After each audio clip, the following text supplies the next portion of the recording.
Hello guys, welcome to the fiction series. Today we are gonna see, what if Naruto got harem with Alex, Clover and Sam? Part 1. Huge shout out to LoneWolf01 for this story. If you want more awesome fanfiction like this, don't forget to hit that subscribe button. So without wasting any time, let's get into the video. Hollywood, California 8:00 p.m. At a stadium, fans are screaming at the stage with a sign above. Rob. Inside, the band was tuning up as the singer was at a mirror. He has long black hair with a blonde streak, fair skin, and a mole under his left eye.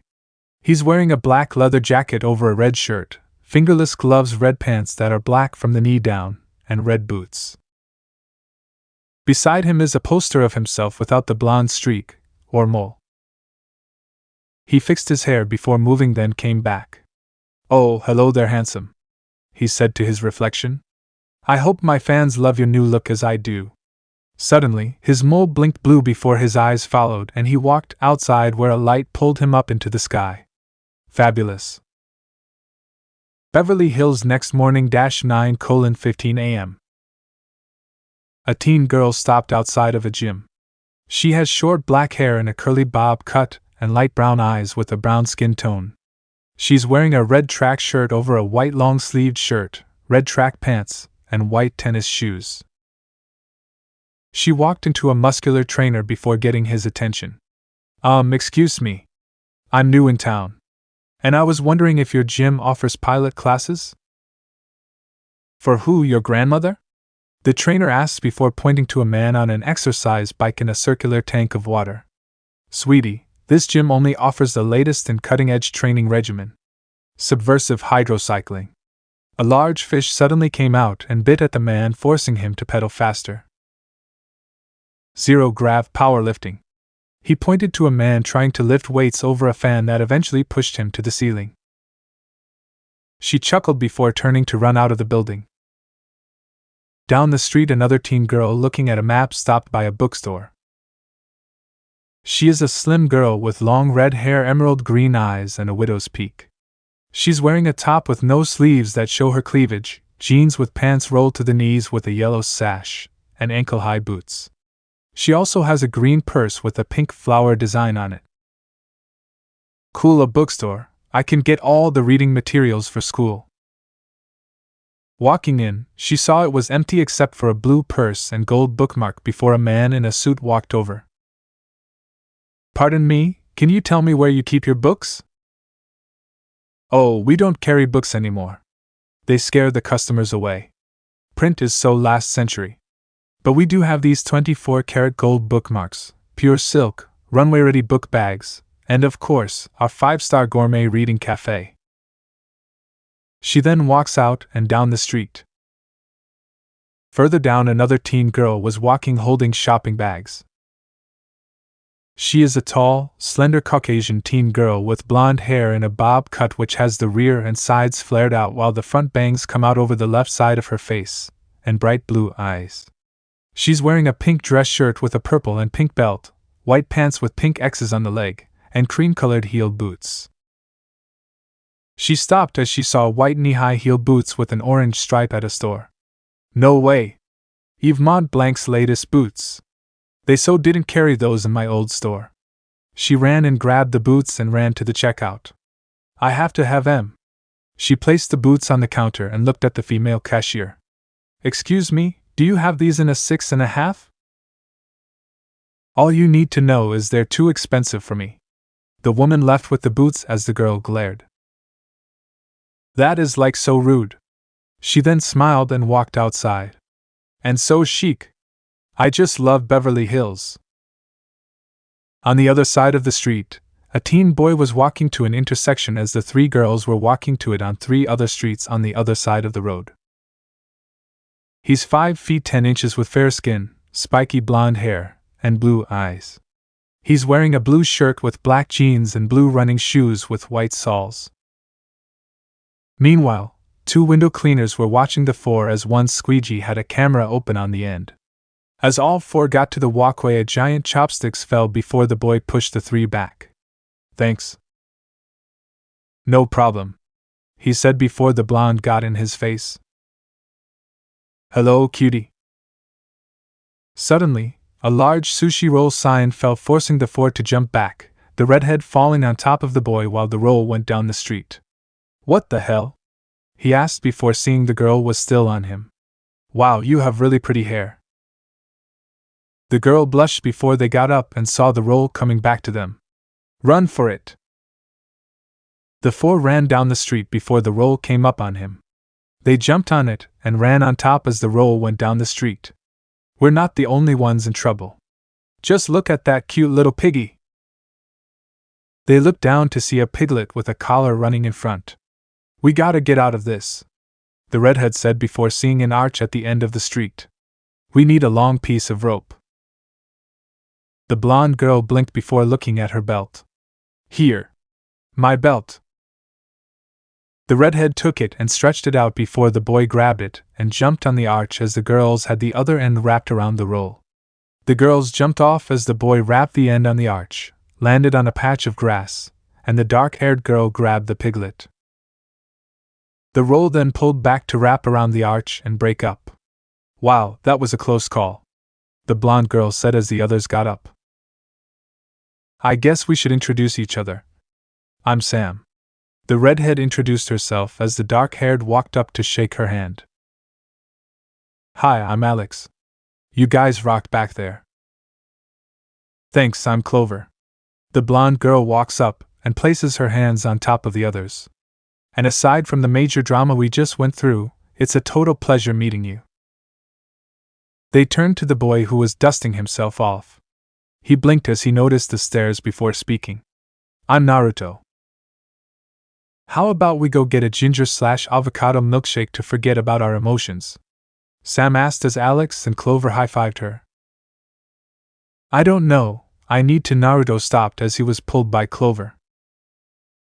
Come on now, hot stuff, we gotta thank you. Up above, one of the cleaners looked down showing a gray mustache. Very well then, he said with a British accent. Beverly Hills High School 8:10 a.m. In the parking lot of the high school, a dark gray pickup truck with a crew cab and a chrome brush guard on it pulls in. It also has chrome bumpers, grille, steps, and rims with all-terrain tires, mud flaps, a bullet antenna that's black with a chrome tip, and a hard trifold bed cover. It parked in a spot as a purple convertible pulled in, and up to a large space that had a large gold cursive M inside a circle. Hello, I am not getting any younger, losers. The driver is a teen girl with long black hair, violet eyes, a beauty mark under her left eye, and fair skin. She's wearing pink sunglasses, a white blouse that shows her belly button, a purple skirt, and pink cowboy boots. She picked up a purple purse as a group of boys came up to open the door. She walked out to give each one a job to do. Suddenly, the spot opened and a car lift pushed the car up as most of the boys started turning the car up. Over at the truck, the driver's door opened and Naruto stepped out wearing a red shirt with his black jeans and picked up a backpack. Naruto walked into the crowd, unaware that the girls he met yesterday were also in the crowd as two girls walked up to the one who drove. The first has short, dark red hair in a style similar to Alex's hair, blue eyes, and fair skin. She's wearing a pink top with orange sleeves, and purple skirt, and matching strapped high heels. The other has long, curly dark red hair, light green eyes, and caramel skin. She's wearing a lilac dress with purple cowboy boots. Sam, in front of Naruto, hair in a ponytail, was glancing around. She's wearing an aqua blue shirt, brown skirt, and pink cowboy boots. Clover was walking up wearing a pink shirt, magenta skirt, pink cowboy boots, and purple knee socks. Alex was on the other side walking up wearing an orange jacket, black capri pants, and red sneakers. Naruto looked up to see the principal. She's a tall and slim woman with pale skin, amber eyes, pink hair styled in an asymmetrical haircut, and red lipstick. She's wearing white stud earrings, an army green business suit including a jacket and skirt, with a red tie and a white shirt underneath, and a golden monocle. Will new students report to the principal's office? Naruto pushed through the crowd, missing the 3 girls walking as well. Inside the large principal's office, the white door opened as Sam looked in, and was pushed by both Alex and Clover. Alex, Clover? What are you guys doing here? I go here, Alex replied as Clover nodded before they all fell on the floor as Naruto walked in. I just got transferred. Awesome. Me too, Sam said as Clover nodded. Me 3. Same here. They rolled on their backs and saw Naruto behind them before standing. Naruto/Naruto/Naruto. Ahem. They looked to see the principal looking at them, arms crossed. I don't suppose you are done fraternizing to meet your new principal? You must be Mrs. Scritch. I'm Sam, and she stopped as Scritch raised a finger. Just because you're new here does not mean you will get special treatment. I'll be watching you. She then smiled at them. Enjoy your time at Beverly High. The 4 then walked out at that. Anyone else thinks she was a bit of a bitch? Naruto! Sam scolded, hitting him in the shoulder. What? She was. He spoke before walking. I gotta get to my locker, I'll see you later. Bye, Clover said, checking out his retreating form with a smile. Down, girl. Sam deadpanned as Clover smiled. What? Can't deny he's hot. Sam blushed at that before Alex spoke. Yeah, he is. Super nice too. The 3 walked to the cafeteria where the girls from earlier stepped in front of them. Hola newbies, I'm Mandy. In-crowd ambassador of Bev High. I insist you let me buy you a first aid double soy chai latte at the school latte bar. Taking them to said bar, Mandy typed on it as the 3 talked before a stream of foam hit them and pushed them out to the courtyard. Welcome to Bev High, losers! Naruto, seeing this, walks up and helps the trio up. You 3 alright? Aside from being sticky. Alex sighs, tugging at her clothes. No worries. I'm like totally prepped for such a sitch. Clover smiled before they all walked inside her locker. Bringing out a remote, she pressed a button and had the door shoot out to reveal clothes on hangers before a curtain shot out on one end. I have at least 10 outfits stored in my locker. They went in and Naruto turned as he saw their silhouettes start undressing. He turned as he heard the locker close before seeing them in their new outfits. Clover's wearing a pink sleeveless shirt that's wrapped around her neck and shows her midriff and blue capris with red heels. Sam's wearing a small green jacket over a pink shirt and a magenta skirt with red cowboy boots. And Alex is wearing a white sleeveless hoodie that barred her midriff and blue jeans with white knee-high boots. Wow, Naruto said, getting the girls to smile before the hall shook. What the hell? Suddenly, he was pulled into a locker by a vacuum followed by the girls. They slid down a long slide before Naruto fell on a couch in a room with a desk and metal walls. And had the girls fall on him. He let out a painful groan as the girls got up to look around the room. Clover saw a full-body mirror before going over to it and started fixing herself up and looking at her outfit. Not knowing it was a one-way mirror with 2 men that were on the other side talking about the 4 joining them. Sam went to the desk as Naruto noticed a W in front of a globe design, and she pulled out office supplies that were weapons before 2 men in informal suits, white undershirts, and blue ties walked in. The first is a tall and slim man, with a fit physique. He has balding gray hair, brown eyes, and pale skin. He also has a mustache. The second is tall and muscular, and he has a tan complexion, green eyes, and hair which is styled in a slicked-back manner. Hi guys. The younger one greeted as Naruto put his hands in his pockets. This a kidnapping? No, we're secret agents, he said as the older walked up. I'm Jerry and he's Tad. Welcome to WOOHP. The girls laughed before Jerry snapped his fingers, having the lights go out, and a screen showing a W-shaped skyscraper. WOOHP stands for World Organization of Human Protection, a top-secret institute aimed at fighting global crime. You're here because we want you to join. Yeah, right. Just because we live in Beverly Hills doesn't mean we're stupid, Clover said, crossing her arms after she and the others sat on the couch. Jerry showed them a video of the four growing up and showing exceptional skills in sports, gymnastics, puzzle solving, or other skills that can be transferred to spying. He explains that they were born with the spy gene and have been monitoring them for years, and that he had them all transferred to Beverly High and was the one responsible for the sushi roll incident. You monitored us? Hello, creepy much? Clover said with a glare before pulling out her cell. I'm calling the cops. And then saw Jerry was on screen. If you don't want to be spies, you don't have to. Okay, great. Naruto shrugged at that. I don't really have the time for this. He then caught a black wallet with the WOOHP logo on it. The WOOHP wallet phone. You can use it to contact us if you change your mind, Tad said as the girls got one as well. On one condition, you are to say nothing about what you saw or heard here today, Jerry spoke, leaning on his desk. Or what? You'll have us eliminated? Clover asked with a smirk. Don't be ridiculous. We stopped doing that in the 90s. We'll have you shipped to Siberia. They were then dropped into a trapdoor and flung out of the vending machines in the school cafeteria, Naruto hitting the wall on the other side. Shit! Later, after school, Naruto gave the girls rides home in his truck. Beverly Hills Mall, 4:22 p.m.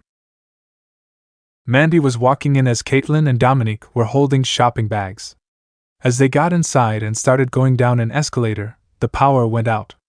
Don't tell me they're closing today? I didn't even break a sweat. Suddenly, large dressing rooms on the bottom floor turned on with a conveyor belt started moving to pull a person inside. Screens on the walls of the rooms and one large one for the mall turned on with a woman dressed like the Mona Lisa with a spinning diamond came on with the hairstyle Rob got, also with a beauty mark on her left cheek. Do you desire a superior look? Do you crave the genetically unattainable? Do you long for others to snip at you behind your back out of sheer envy? Then the Fabulizer is the process for you. A teen girl with red hair got in and the video showed her getting just a blonde streak and beauty mark and cleaning up her eyebrows before the others in the mall ran to get it as well. A few days later, Beverly Hills 3:45 p.m. Naruto groaned walking down the street as his truck was impounded the day after meeting Jerry. He sighs as he talks with the others about their lives being a living hell, with them being late to stuff, being locked out of their devices, or recently in Clover's case being in jail after all her cards were declined. His cell rang and after answering found he was on a four-way call with Sam, Clover, and Alex before they decided on taking Jerry up, as he was obviously the one doing this to get them to join up. If you're sure, I'll help you dash. Naruto stopped as he was suddenly pulled up into a hose and fell in a jet with Sam, who was wet, Alex, and Clover, who was wearing prisoner clothes. Is this seriously going to be a thing? Right now it's time to start your official WOOHP training, Jerry said, ignoring Naruto's question. Over the next 48 hours, you'll be trained in extreme martial arts, high-tech weapons/gadget use, and super-secret surveillance technique. In short, it's going to be challenging, grueling, and extremely demanding. So, what's the upside? Alex asked as Clover smiled, seeing Naruto train shirtless. Naruto blinked at that as the two others blushed at the imagination. Suddenly the four lit up as their clothing changed into black boots, navy blue cargo pants, and white tank tops, while Sam's hair went into a ponytail. Jerry then dropped all of them out of the jet, him included. They go through the rigorous 48-hour training which involves martial arts, surveillance, bomb diffusion, and even taking down a giant robot. Now, all of them are in a sub that has an office similar to Jerry's, all wearing yellow bodysuits with silver belts, the girls having purple heart buckles, and black boots, the girls being heeled. Jerry then calls their attention to the screen behind the desk, brings up Rob Heartthrob, and explains that he, as well as other celebrities, have gone missing before pulling up a picture of a man with fair skin, thick black hair, and a yellow suit with hair on top of his hands. "I know him," Alex said, jumping up and down. "He's Peppy Wolfman, the pet motivational speaker." "He vanished yesterday from his office," Jerry said before Tad walked up. "We want you to see if they're connected." "Now the gadgets," Jerry said before holding a red fountain pen and a monocle. "We have the fountain pen microphone, the monocle magnifier, and my favorite, the ascending ascot cable." Clover said, walking up. "We gotta talk outfits." She then showed drawings of them as superheroes, then in Sailor Moon outfits, before pulling up the last and getting Jerry to nod. Suddenly the four glowed before their suits were replaced with catsuits. Naruto's is black with an orange middle zip, orange wristbands, and a small red back harness. Sam's is bright green that's darker in the middle and dark green gloves and heel boots. Alex's is yellow that's darker in the middle with darker gloves and heel boots. And Clover's is bright red that's darker in the middle with dark gloves and boots. Now for your new, albeit unorthodox, gadgets. 3 pink compact mirrors came up on a platform, having the girls took them. The compounders, a communication device / supercomputer cleverly disguised as a compact mirror. 4 other belts were given to the 4 as 3 lipsticks, and 1 chapstick came to them and Naruto. The expandable cable bungee belt, the laser lipstick / chapstick. Then a pack of bubble gum came up. The ever-expanding bubble gum. Then pairs of boots came up to them. The suction cup boots with drilled-heeled go-go boots for the girls. And sunglasses came up after. The heat sensor 6000 infrared motion detector sunglasses. Then 3 perfume bottles and a cologne bottle came up. And the molecular separating perfume and cologne bottles. And then hairspray bottles came up. And tornadoinic and hairspray. And then pink and green grenades came up to them. The super foaming grenades. Then 3 heart-shaped backpacks came up with 1 regular one. And finally, jetpack backpacks. They then put the gadgets in their backpacks before robotic hands took them and placed the packs on their back harness. "So where's the car to get us there?" Naruto asks as Jerry smiles. "Just leave that to me." Later, they were shot out of the submarine via torpedoes. The Spies. The 4 were shot in the air and then out of the torpedoes before parachutes came out of their backpacks. They landed by a building with a fence around the property, and quickly changed clothes. Naruto's wearing camouflaged cargo pants, brown boots, and a black t-shirt with camo sleeves and a black ball cap. Sam's wearing a white dress-like shirt with yellow trim, green pants, and pink sandals. Clover's wearing a pink shirt with purple poof sleeves, a jean skirt, and yellow strapped high heels. Alex is wearing a yellow dress-like shirt with pink trim, purple capris, a brown bear backpack, and white and pink sneakers. They walked to the open gate and looked inside before a limo screeched to a stop by them, and a woman ran in holding a small dog. "Okay, Spies, it's mission time." Clover had her suit appear, then used her grapnel belt to pull her over the fence. Naruto shrugged as he walked in, his suit appearing on him as he stopped in front of Clover, who was crawling on the grass. The gate was open.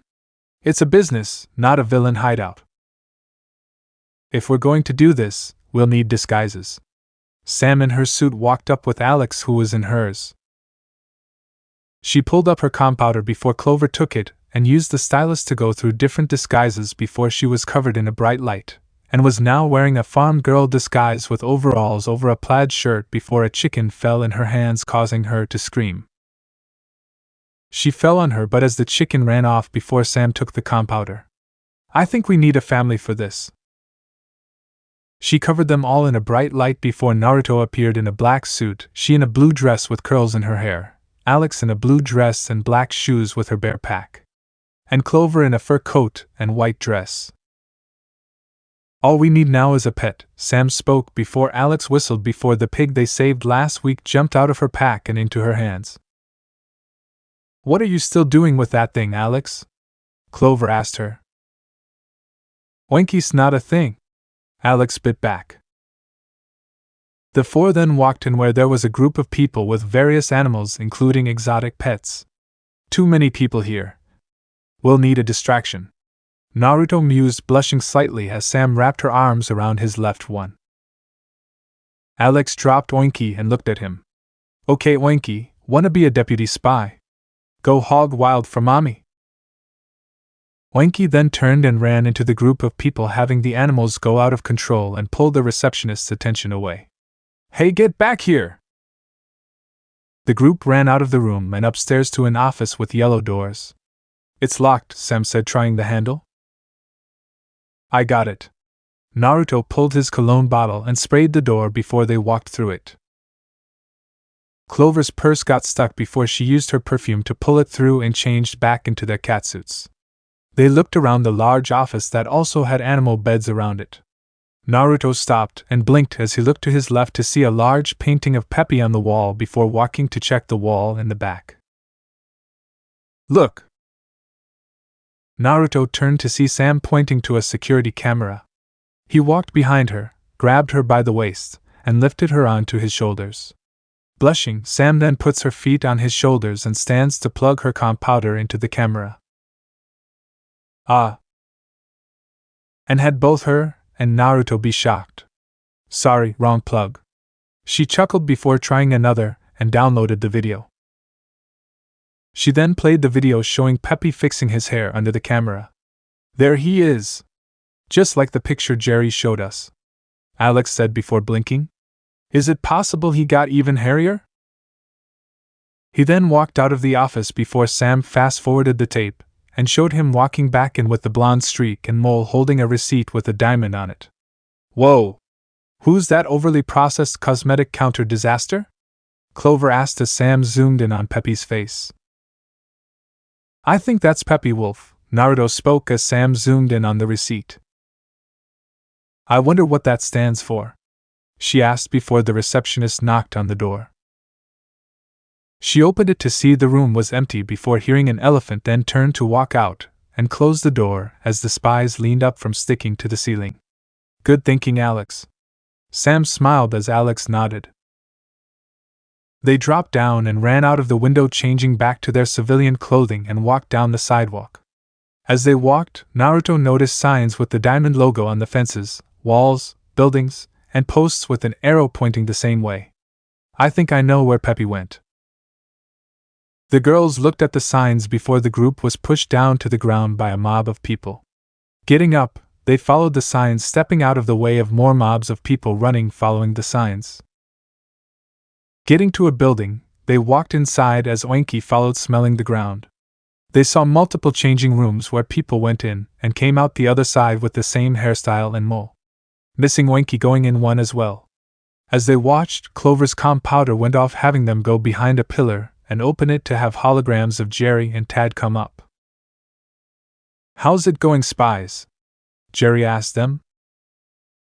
Found out that Peppy got a new hairstyle before disappearing, and we are at a building with a dozen machines/rooms giving people the same style, Naruto replied as he leaned an arm on the pillar as he stood beside Alex.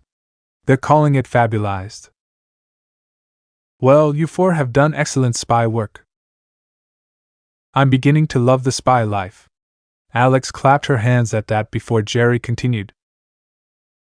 Ding ding ding. Gasp. Oh no! We're late for school! Sam exclaimed, running to the glass window in front of them as a bell rang. Don't worry, I have that covered, Jerry replied, showing them that holograms of each were at the school. WOOHP has advanced holograms for you, Jerry said, bringing up videos of the four at school classes. Yeah, that'll work. Naruto deadpanned, seeing Alex's hologram running through the obstacles at the track. Suddenly, they fell through a trapdoor just as a muscular man with short brown hair walked over and pulled up a cell. "We got a problem," he said in a Russian accent. Up on the jet, as the spies studied with a tutor for an upcoming test, the jet shook. "What was that?" Alex asked as they sat up. "We were just hit by something," Clover replied as the jet shook again. Naruto ran to the bee pit and saw it was empty before sitting down to take it off autopilot. He turned to see a black jet firing at them before flying away and turning out of the way. "Shit!" Naruto cursed as he flew around the shots. The girls ran in wearing their catsuits and hit buttons having missiles shoot out.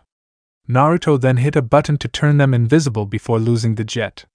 He then flew towards the school before they dived out, and had their suits inflate before they landed on the roof of the school. Sam quickly hit the button on her compounder, having them change into different clothes. She's now wearing a white frilled shirt, a purple bow in her hair that's in a ponytail, pants, and black heels. Naruto's wearing faded jeans with holes at the knees and a black shirt with tennis shoes. Clover's wearing a pink shirt, a jean skirt that's frayed at the bottom, and white cowboy boots. And Alex is wearing a light blue shirt and blue pants and pink shoes. They spent the next several minutes dodging the principal and came to a dead end. "Oh, what are we gonna do now? Scritch is right on our tail." Sam spoke before Clover used their laser lipstick to create a hole for them to go through. Awesome. They then went to their trigonometry class and took a seat for their test. Unknown location. -11:15 a.m. The man who saw the 4 drop in the building walked into a room now fabulized, wearing a pilot's suit and holding a helmet. He walked up to a man with fair skin taking a seaweed wrap with a mud mask on and cucumber over his eyes with a towel wrapped over his head. "I'm sorry to report that the infiltrators got away, sir." The man smiled at that. "Really? Tell me more about these spies. Are they dangerous?" "Well, sir, they're not professional spies." "Not professional spies? Interesting. So what are they?" the man asked, still smiling. "They are teenagers from Beverly Hills." "Ha ha ha! How fabulous! And you let them get away?" "Yes, sir, they disappeared into thin air. Great shame for Yuri, sir." Yuri looked down at the man and raised a hand. "It doesn't matter. After tonight we'll be at full capacity, and Earth will no longer be a concern for us. Now, hand me some more seaweed wrap." Beverly Hills High 12:01 p.m. Naruto and the girls aced their test and then went to the cafeteria where they saw that every student had been fabulized before Naruto saw Jerry in the kitchen with gloves, apron, and a hairnet.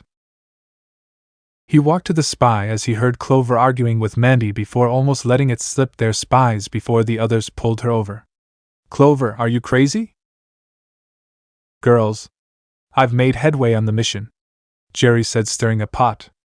"All the missing people all had the fabulized treatment before vanishing. I got a look at the guy who attacked. It looked like he had the same style too," Naruto explained. "Thanks for that information, Naruto.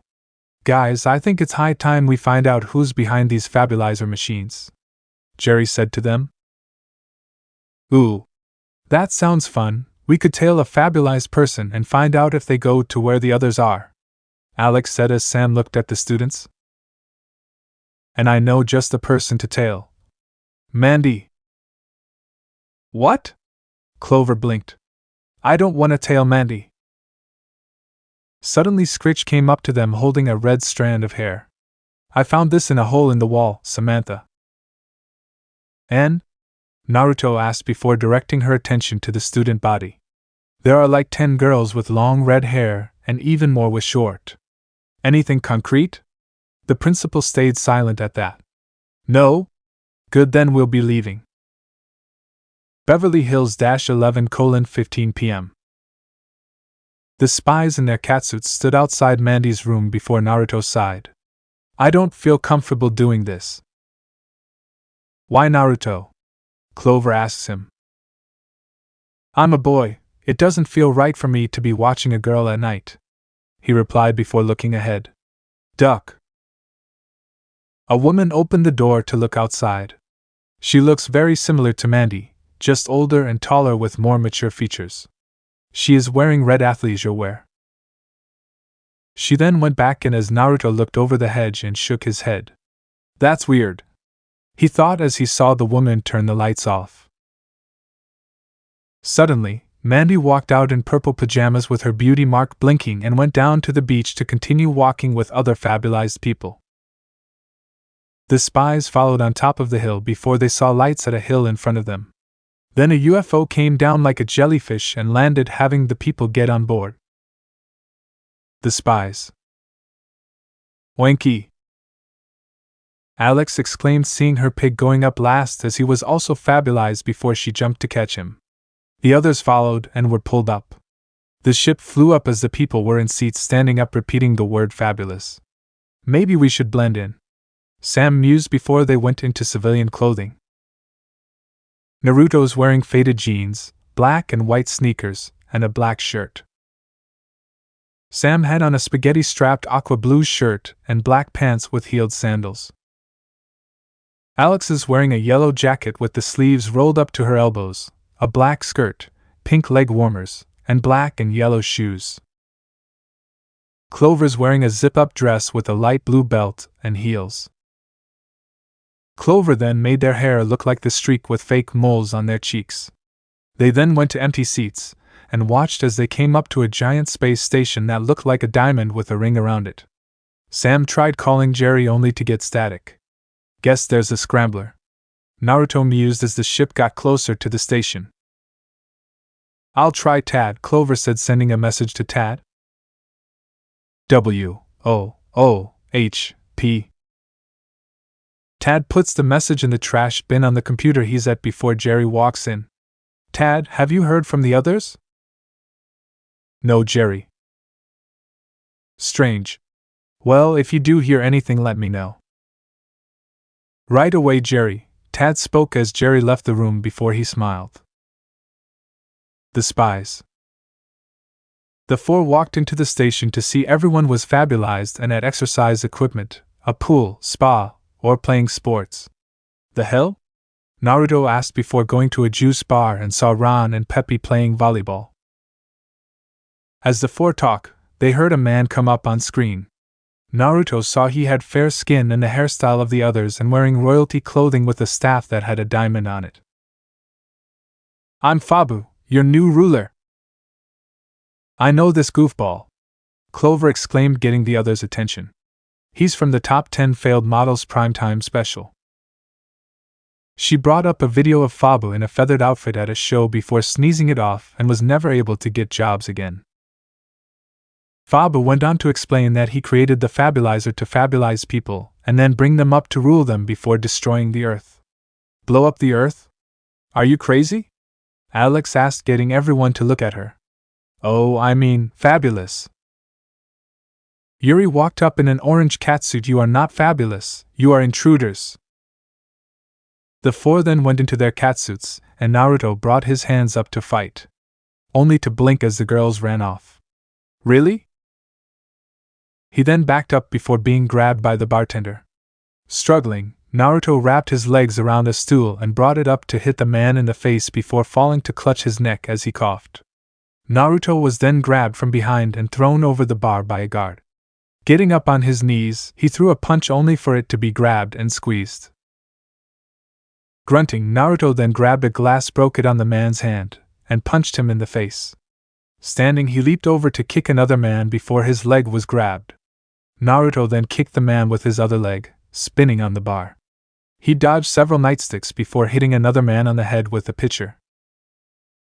Another man threw a punch only for Naruto to block it, punched a man in the face, then slammed the side of his head on the bar before kicking him away.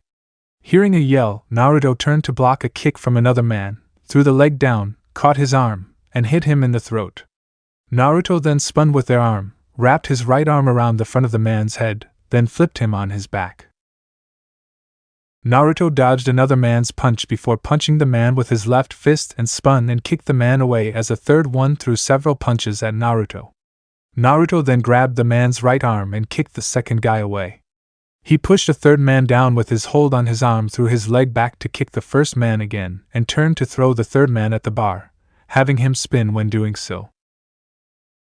Naruto then turns to deflect another punch from the second man, grabs the arm, twists it, and then palms the man in the nose. Naruto glanced back to see the first man holding a knife before dodging several swipes. Naruto was then kicked onto a table where he rolled backward off of it and kicked it at the man, having him fall on it when it hit his waist. The patrons watched as the second man broke 2 bottles and ran to Naruto, only for Naruto to bring his foot up to kick him in the face before ducking under a swipe from the knife-wielding man, then grabbed the second man's arm, hitting him in the face, then kicked him in the side before bringing his foot to kick the first man again. Naruto let go of the man's arm, dodged a swipe, then kicked the bottles out of his hands. Naruto then kicked him in his knee, forcing the man to the ground, and kicked him with a spin kick. The third man got up to dash at Naruto, who punched him several times before kicking him away.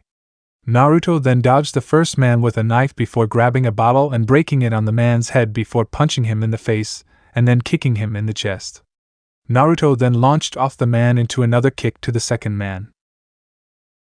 Naruto was then tackled by a fourth man to the bar before he elbowed him several times.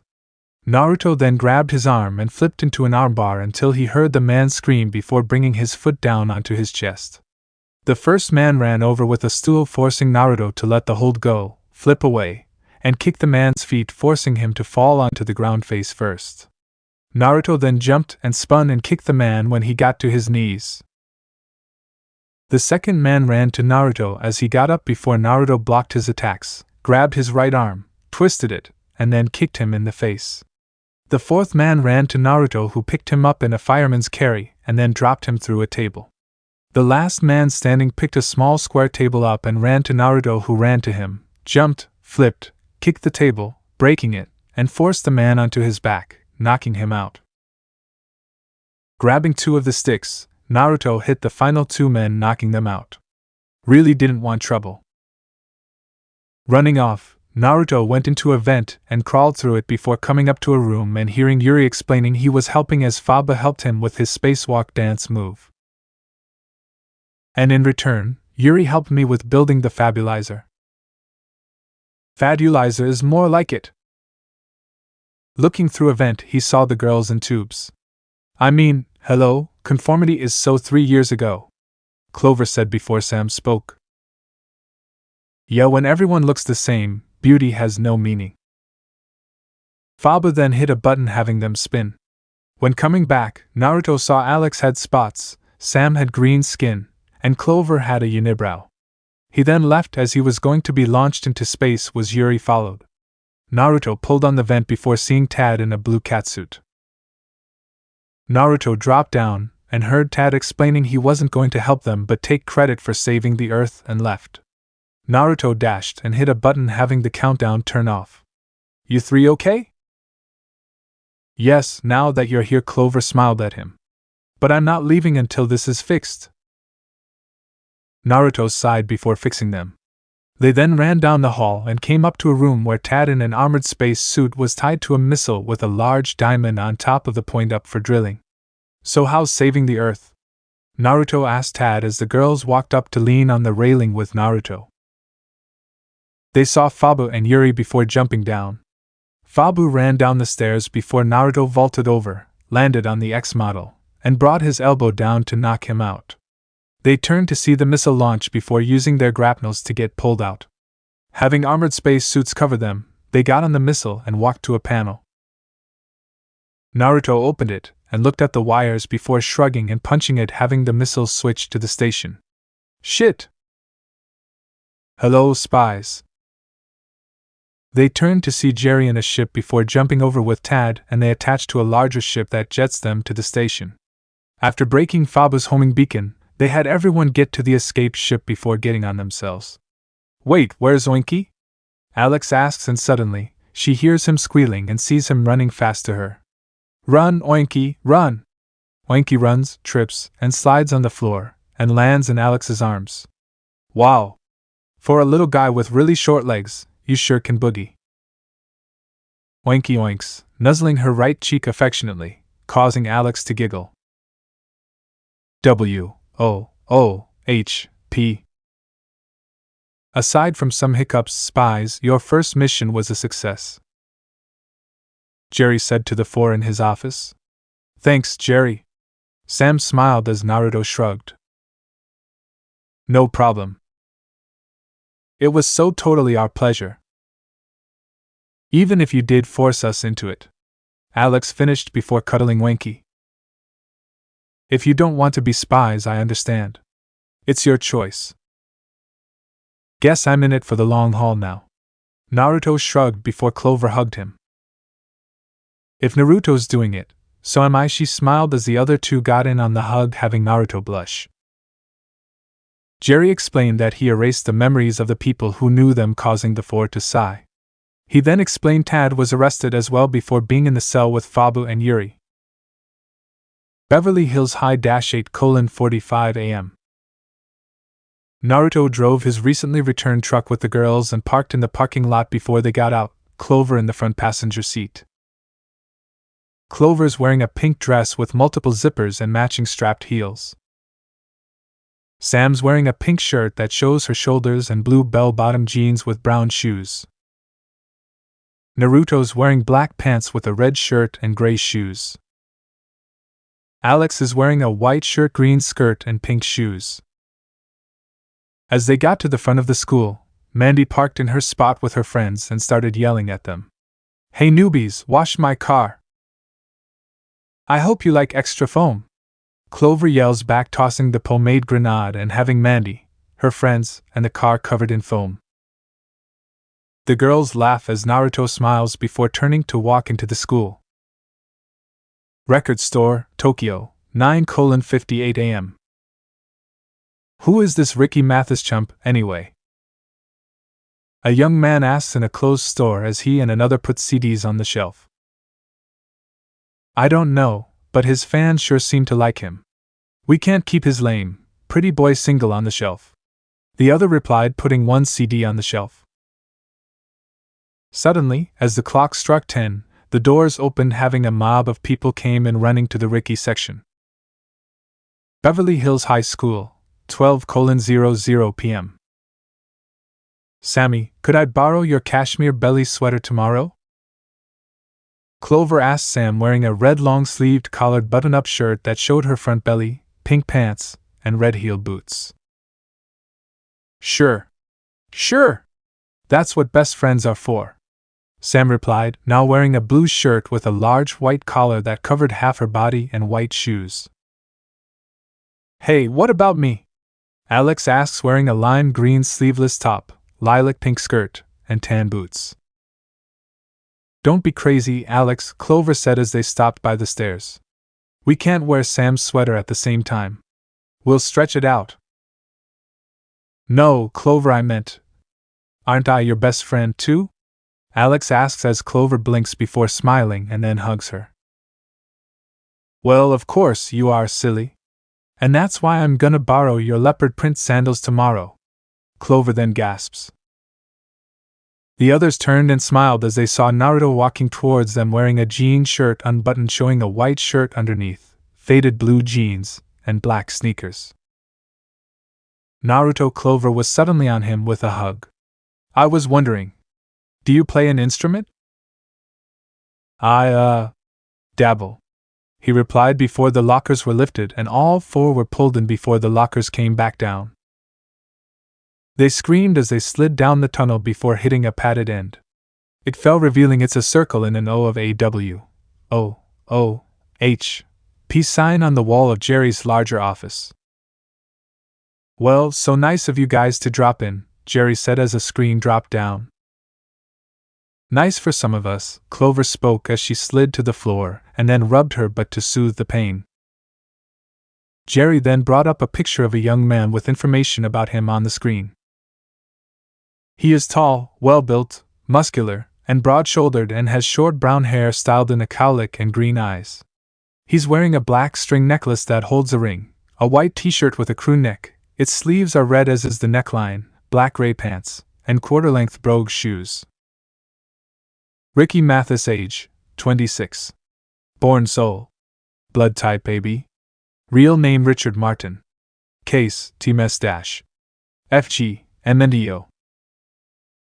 Ricky Mathis. Never heard of him. Alex spoke as Jerry looked at them, showing a video of a concert, Ricky's single song CD, and him with sunglasses and a white coat standing by a man.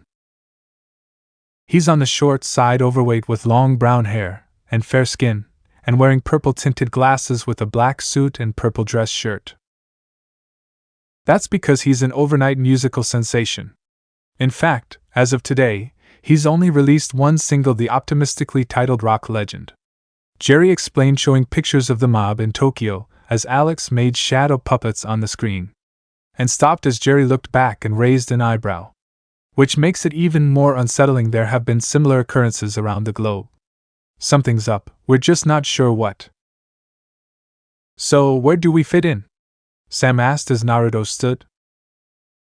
Your mission is to go undercover as the opening act on his world tour and find out exactly what it is about Ricky Mathis that's making his fans so fanatical, Jerry replied as Clover stood up, smiling. You mean we get to be in a real band? A real pretend one, Jerry replied, raising a finger. This is so perfect, now all we need is a name, she said as Jerry smiled. Actually, ladies, Naruto, we've already taken care of your name.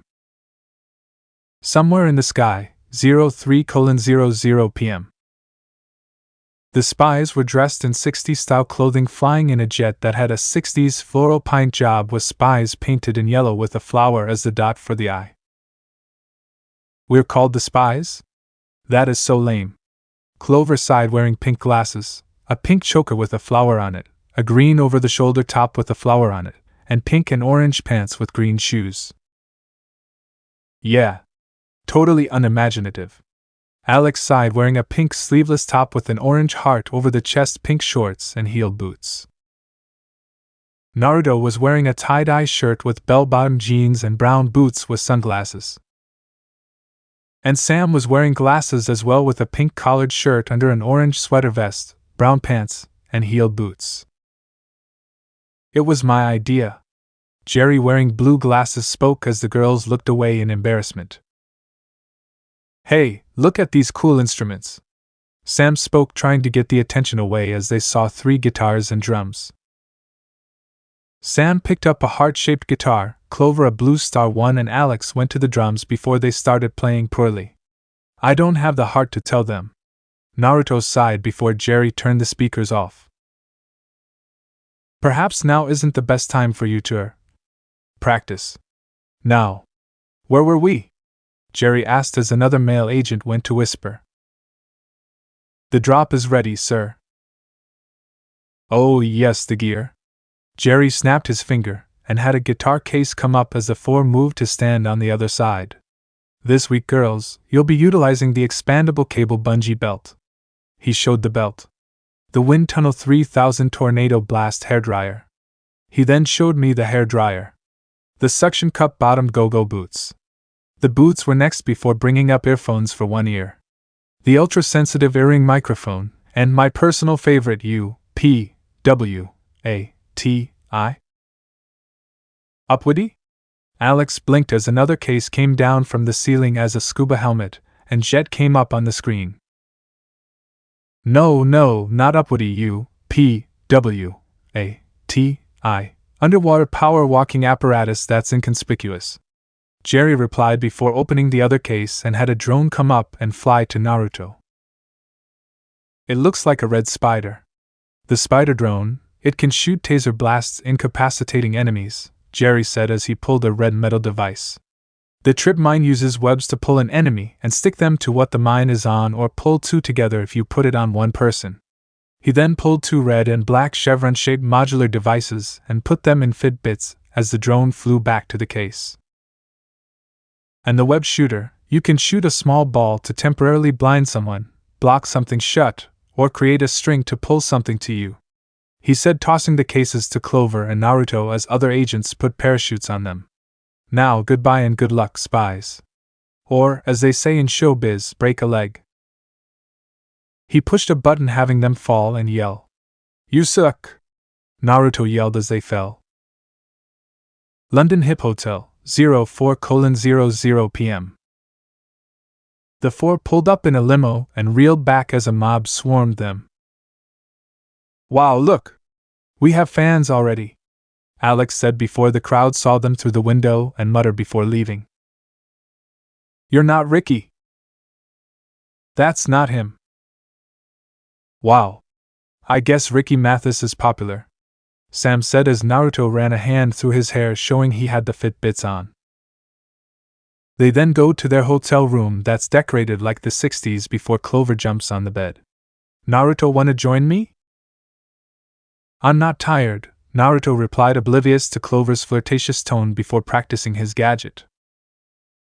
He placed his middle and ring finger to his palm and added pressure, jumping as a string of webs shot out, connected to a vase, and then he pulled it to him. Oh, try it again. Clover smiled and pointed to a vase by her. Only to move when he shot another stream to have it hit her and then be pulled into Naruto, placing her hands on his shoulder as he held her by the waist and raised her left leg. You must be the spies.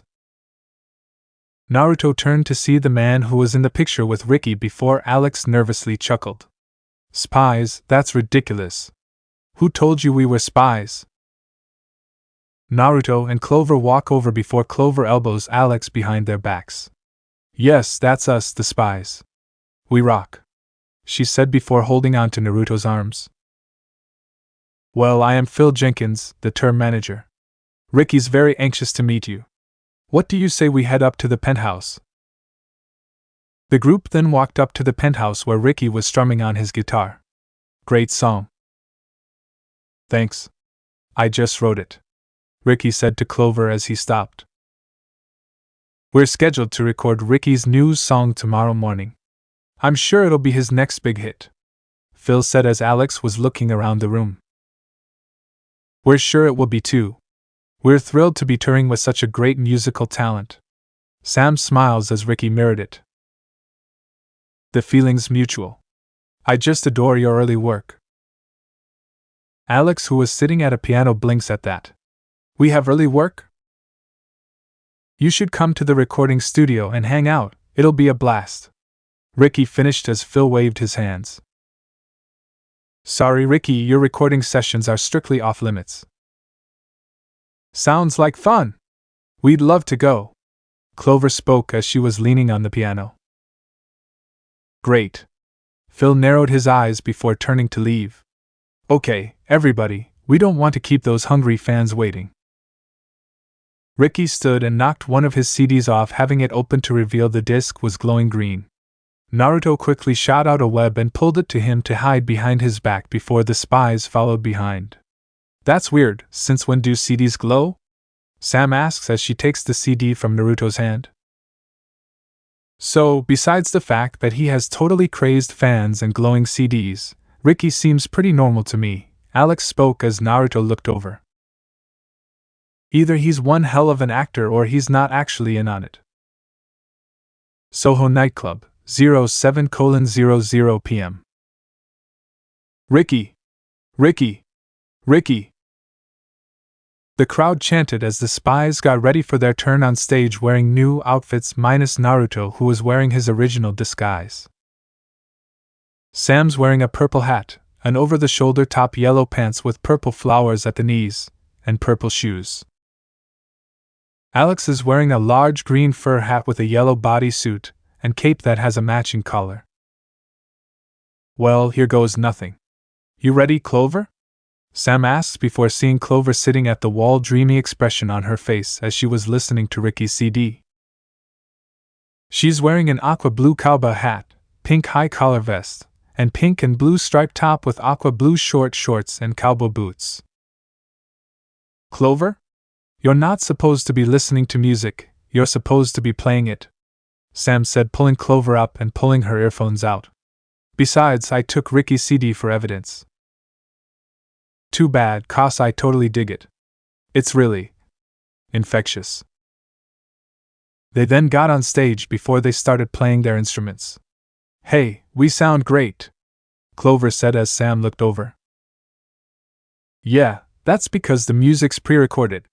In case you haven't noticed, none of us are singing. She stopped as Naruto started to sing and noticed his guitar was the only one plugged in. They say we are what we are. But we don't have to be. I'm bad behavior, but I do it in the best way. She blinked before seeing Clover wasn't fawning over Naruto due to her current thing for musicians. 'Cause we could be immortals. Naruto continued singing as he played. Later, after they got off, Sam looked at Naruto. I didn't know you sang or played. Before coming to Beverly Hills, I was in a band and my dash. Naruto stopped as Ricky walked up for his turn.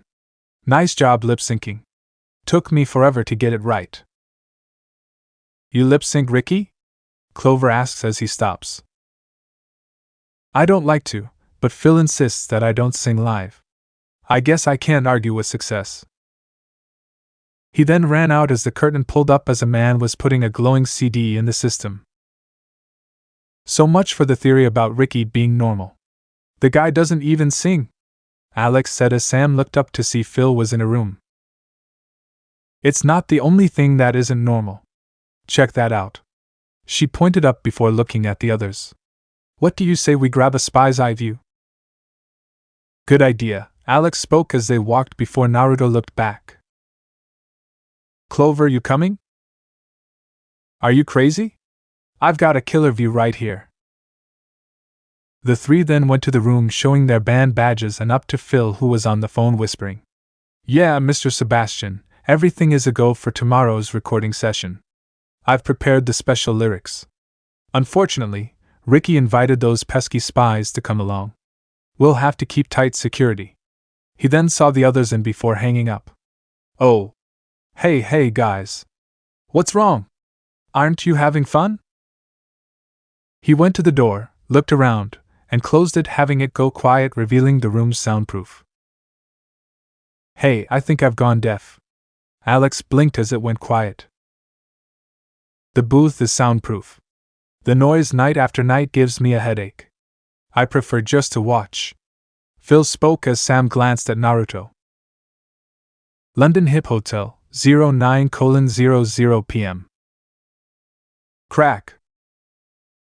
Lightning cracks as the four are in a glass elevator going up to their room.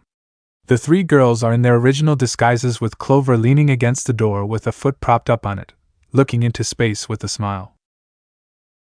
So, let's review. Ricky's fans are nuts, his CDs glow, he doesn't sing, and his manager sits in a soundproof booth during his shows, Sam spoke, counting off her fingers. Getting freaky. What do you think, Clover? Alex asked Clover, who sighs. I think Ricky was incredible. I mean, he's so talented. I could just listen to him all night.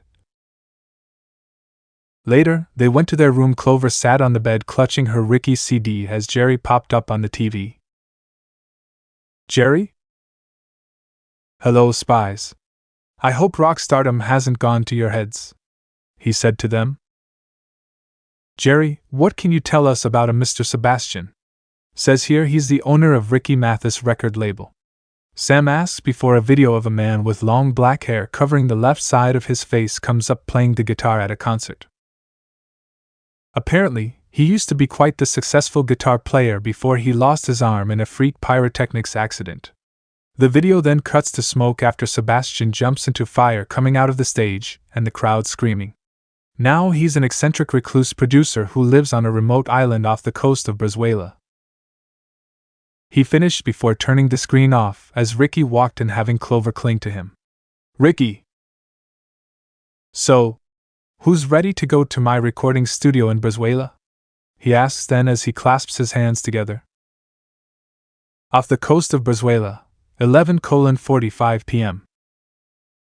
I wonder what was up with that strange radio tower thing being strapped to the yacht? Sam asked as they landed after seeing a yacht with an antenna. Ricky says it's so they can broadcast the concert live. Alex replied as they walked off the jet and saw a group of guards around the dock. I don't buy it. Since when do you need guards to watch a satellite dish? Sam asks as they go to the building beside a hill. Later, the group was in the studio as Rick was in the booth strumming. That was great, Ricky, Phil said before Clover, dressed head to toe in Ricky-themed clothing, grabbed the mic. Yeah, it was totally excellent. Now, why don't we lay down the lyrics? Phil said, pushing Clover back, then went into the booth before Sam used her earpiece to listen in. I'm Ricky and I'm your master. Follow me as I spread disaster. Take over the government, do as I say. I'll rule the world and you'll obey. Phil, I sort of didn't intend for the new song to be so aggressive. What happened to the lyrics I wrote? Ricky, trust me, I know what I'm doing. These new lyrics will give your song that hip, edgy feel the kids are so wild about these days. Phil replied, turning to smile. Okay, I'd say those definitely fall under the special lyrics category, Sam spoke to the others. All the lyrics Ricky sings are special, Clover said dreamily. Maybe we should take this opportunity to do a little spying, Sam said, running out, followed by Naruto and Alex. Down in another room, the three in their catsuits are sticking to the ceiling with their boots. I just love it when fashion has a purpose, Sam said before two guards walked under them. Both were pulled up as they each walked under a red laser, having webbing stick to their mouths as a web wrapped around them, keeping them on the ceiling. They dropped and ran into the room they walked out of, only to find it empty. The secret laboratory's got to be around here somewhere, Sam said before Alex leaned on a wall and then fell as the section fell. Nice work, Alex. Alex raised a thumbs up at that. Yeah. Anytime. They walked into the room and saw a tub with a chair in the middle beside a console. Hearing a noise, the girls hid under a desk as Naruto went up to the ceiling with his boots. Phil walked in with a blonde-haired scientist. The new Ricky single is all finished. Excellent. Naruto looked at the door to see a gray-haired Sebastian with a robotic left hand, dressed in a white button shirt and pants with matching boots. The frequency has been successfully added, the scientist said as Sebastian had a guard go in the tube. Good. Now let's see the effects firsthand. I take it the guy with the scary hook is Sebastian, Alex whispered to Sam. And I take it he doesn't play guitar much these days. They then peeked out to see the guards start chanting as Ricky's new song played inside. You're Ricky and you're my master. I'll follow you as you spread disaster. Take over the government, do as you say. You'll rule the world and I'll obey. You're dismissed, Sebastian said, letting the guard go, who continued to chant. Did you see that? It's like Ricky's song hypnotized that guy or something, Alex whispered to Sam. The frequency they were talking about must be a subliminal mind control device. That would explain why Clover's been acting so crazy, Sam said as Alex blinked in confusion. Think about it. Ricky's first song, Rock Legend, is about rock star worship, and what does it do? It hypnotizes listeners into worshipping him. They do whatever the lyrics tell them to. So that means, if Ricky performs at the concert, the fans will do whatever the lyrics say, Alex yelled, getting the attention of the others. Naruto shot webbing into the eyes of the men before dropping down and running out with the girls. He turned to web up the door as they closed before they got to the roof. Naruto then pulled the girls to him by their waists, getting both to blush before he jumped off, having them scream, and gripped him hard. Naruto then shot a string of webbing, attaching it to the building and having them swing around. Naruto continued attaching webs to swing to the ground before they ran to the dock where Ricky was. They got to the dock and found Ricky letting him know what was going on before Sam ran off. As Sam avoided the security, Naruto and Clover started running from the mob of people before getting on top of a large tractor trailer. Naruto hit a button on his Fitbit, having the drone fly to him and start shocking the people, who started climbing before being attacked by Clover. Ry up! She ripped the front of his suit off before blinking as her entire face went red and looked up at Naruto. Naruto? What happened? The last thing I remember was popping in Ricky's CD. Long story short, the guy in charge of the label is putting mind control on Ricky's song to take over the world, Naruto replied before seeing a helicopter flying in the wave of the satellite before it crashed and the beam exploded. Boom! Naruto and Clover were blasted off and up to Jerry, who had landed with agents to arrest Phil and Sebastian. Beverly Hills High, 12:22 p.m.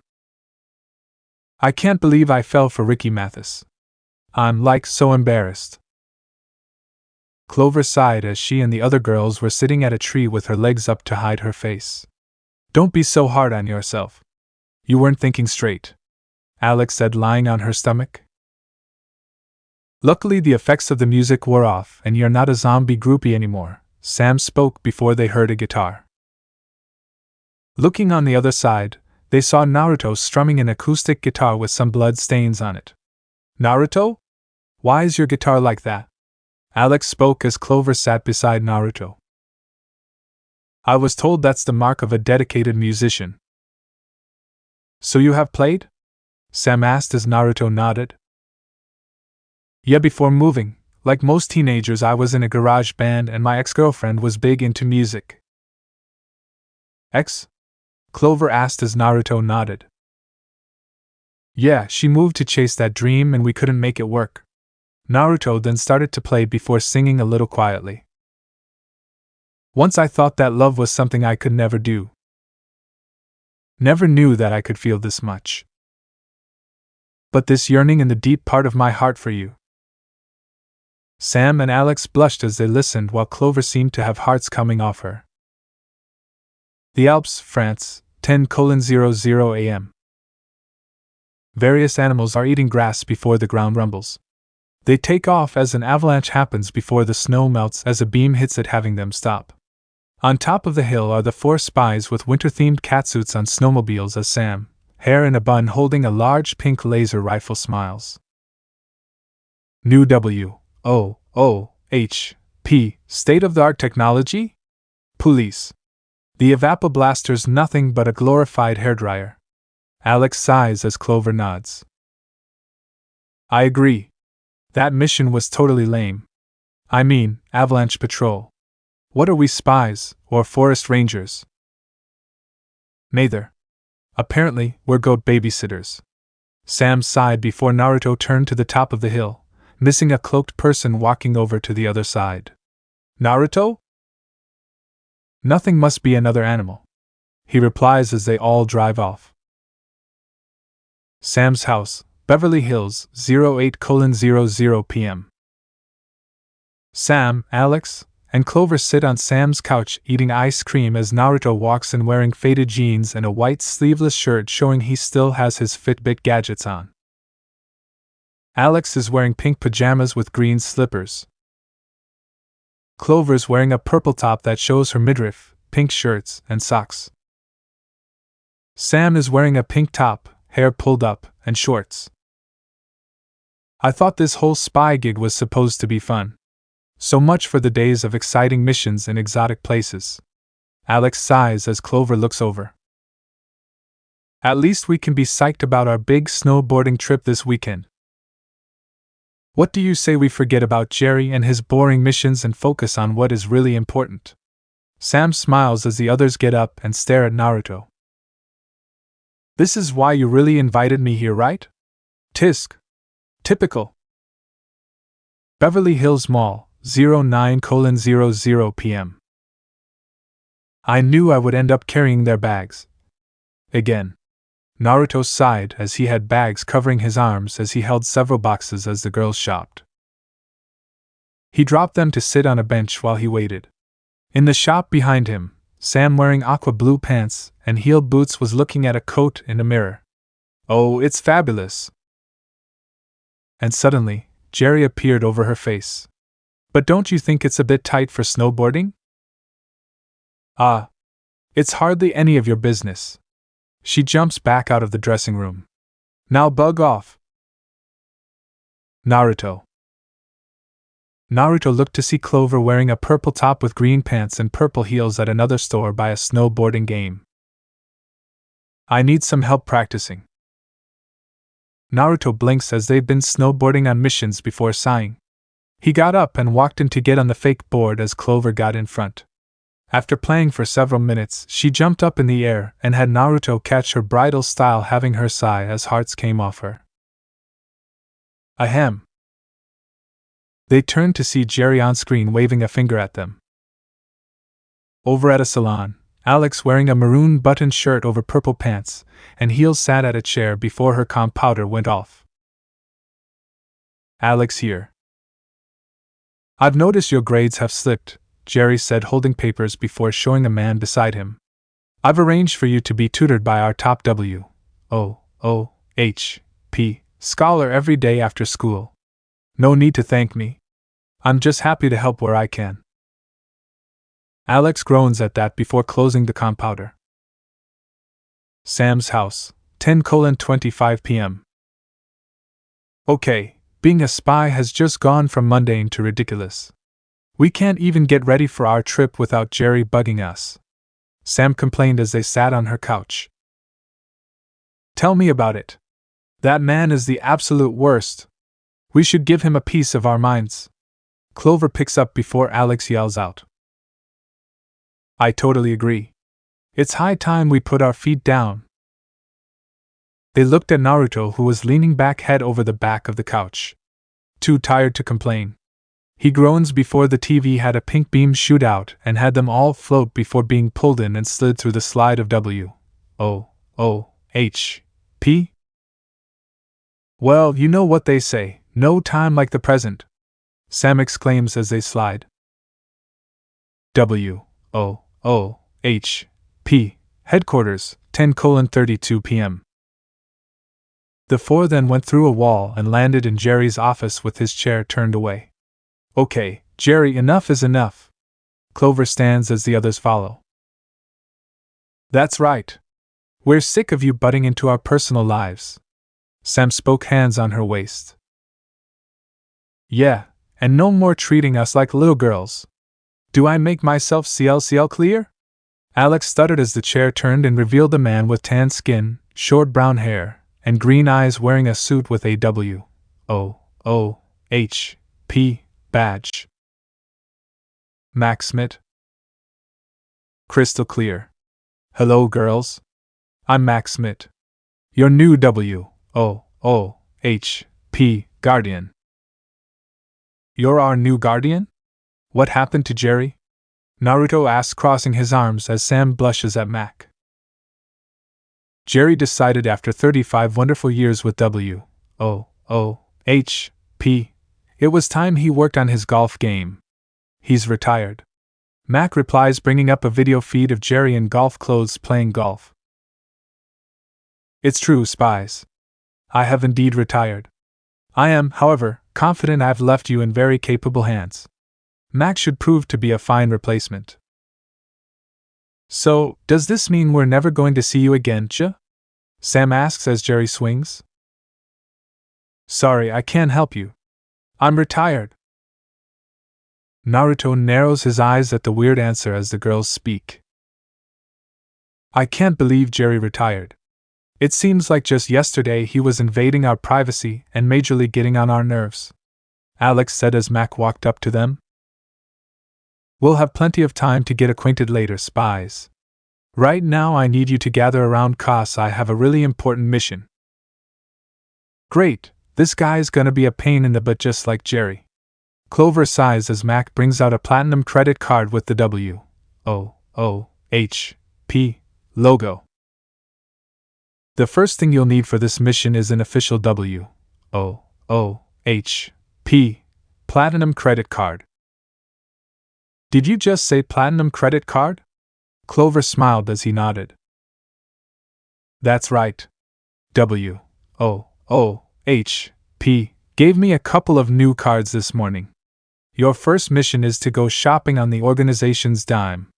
I know this fabulous new department store in Paris. Paris? But what about our gadgets? Jerry always gives us gadgets. Alex says, looking down as Max smiles.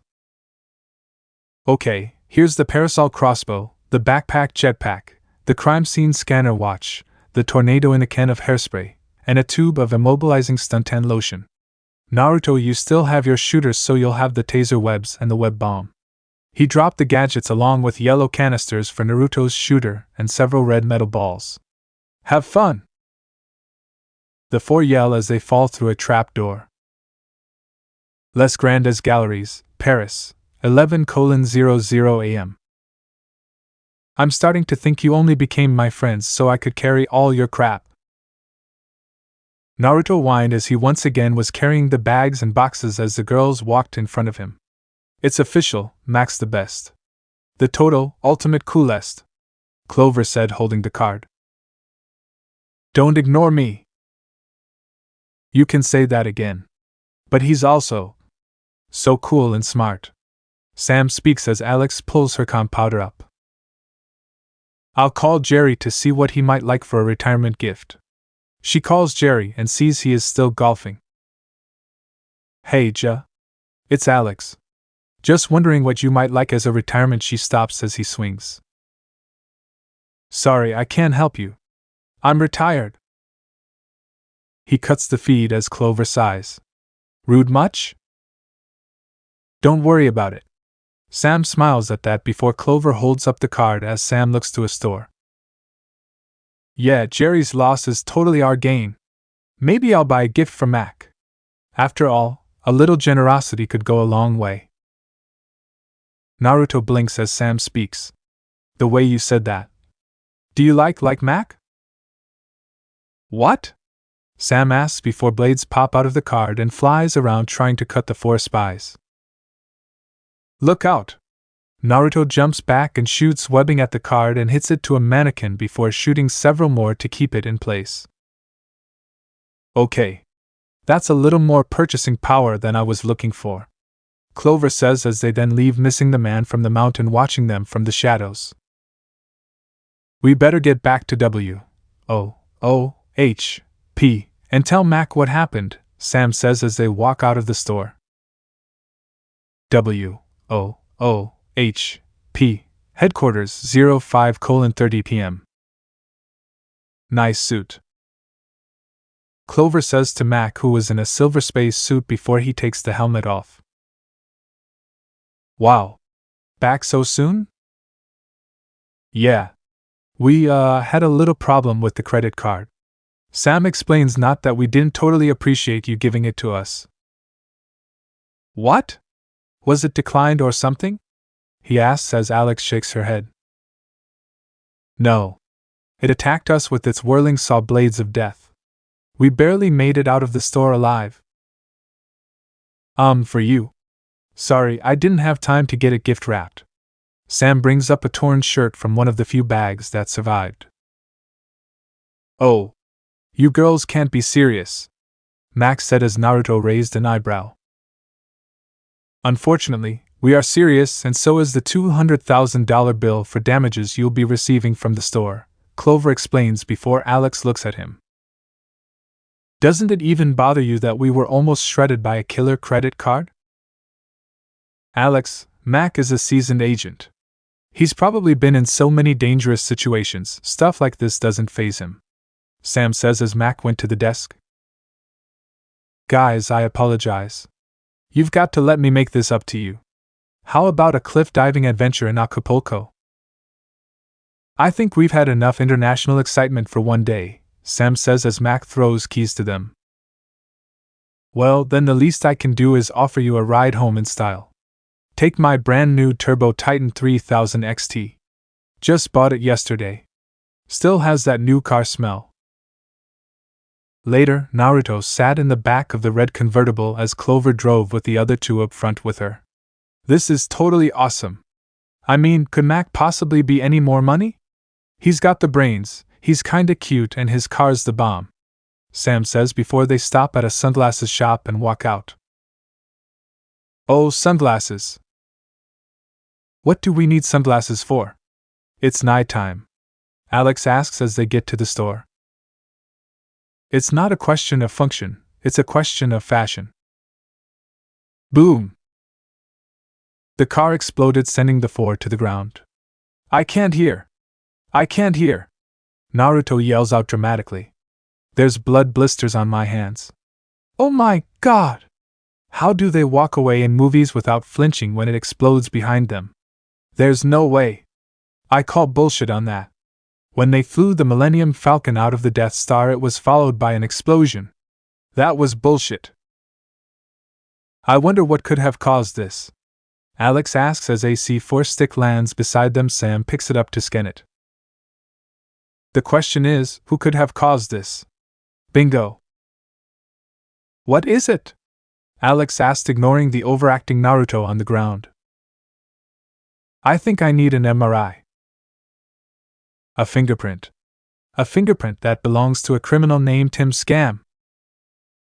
Man, his rap sheet's longer than Clover's list of past boyfriends, Alex says before Clover looks at her.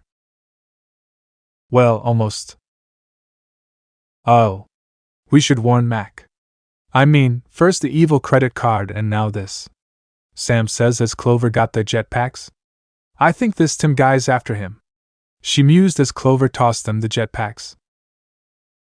WOOHP Headquarters, 10:03 p.m.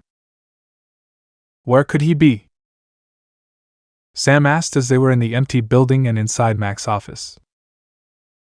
I don't know. But we should leave him a note. That says what? In addition to turning your credit card into a whirling blade of death, some psycho also blew your car into a billion pieces of scrap metal. Clover shrugs at Alex. By the way, let's do lunch. Alex walks up and knocks files off the desk as Sam looks at the file of the Evapo Blaster and files on Tim Scam. A schematic drawing of the Evapo Blaster and a file on Tim Scam. That's weird, why would Mac have those? Alex asks before blinking.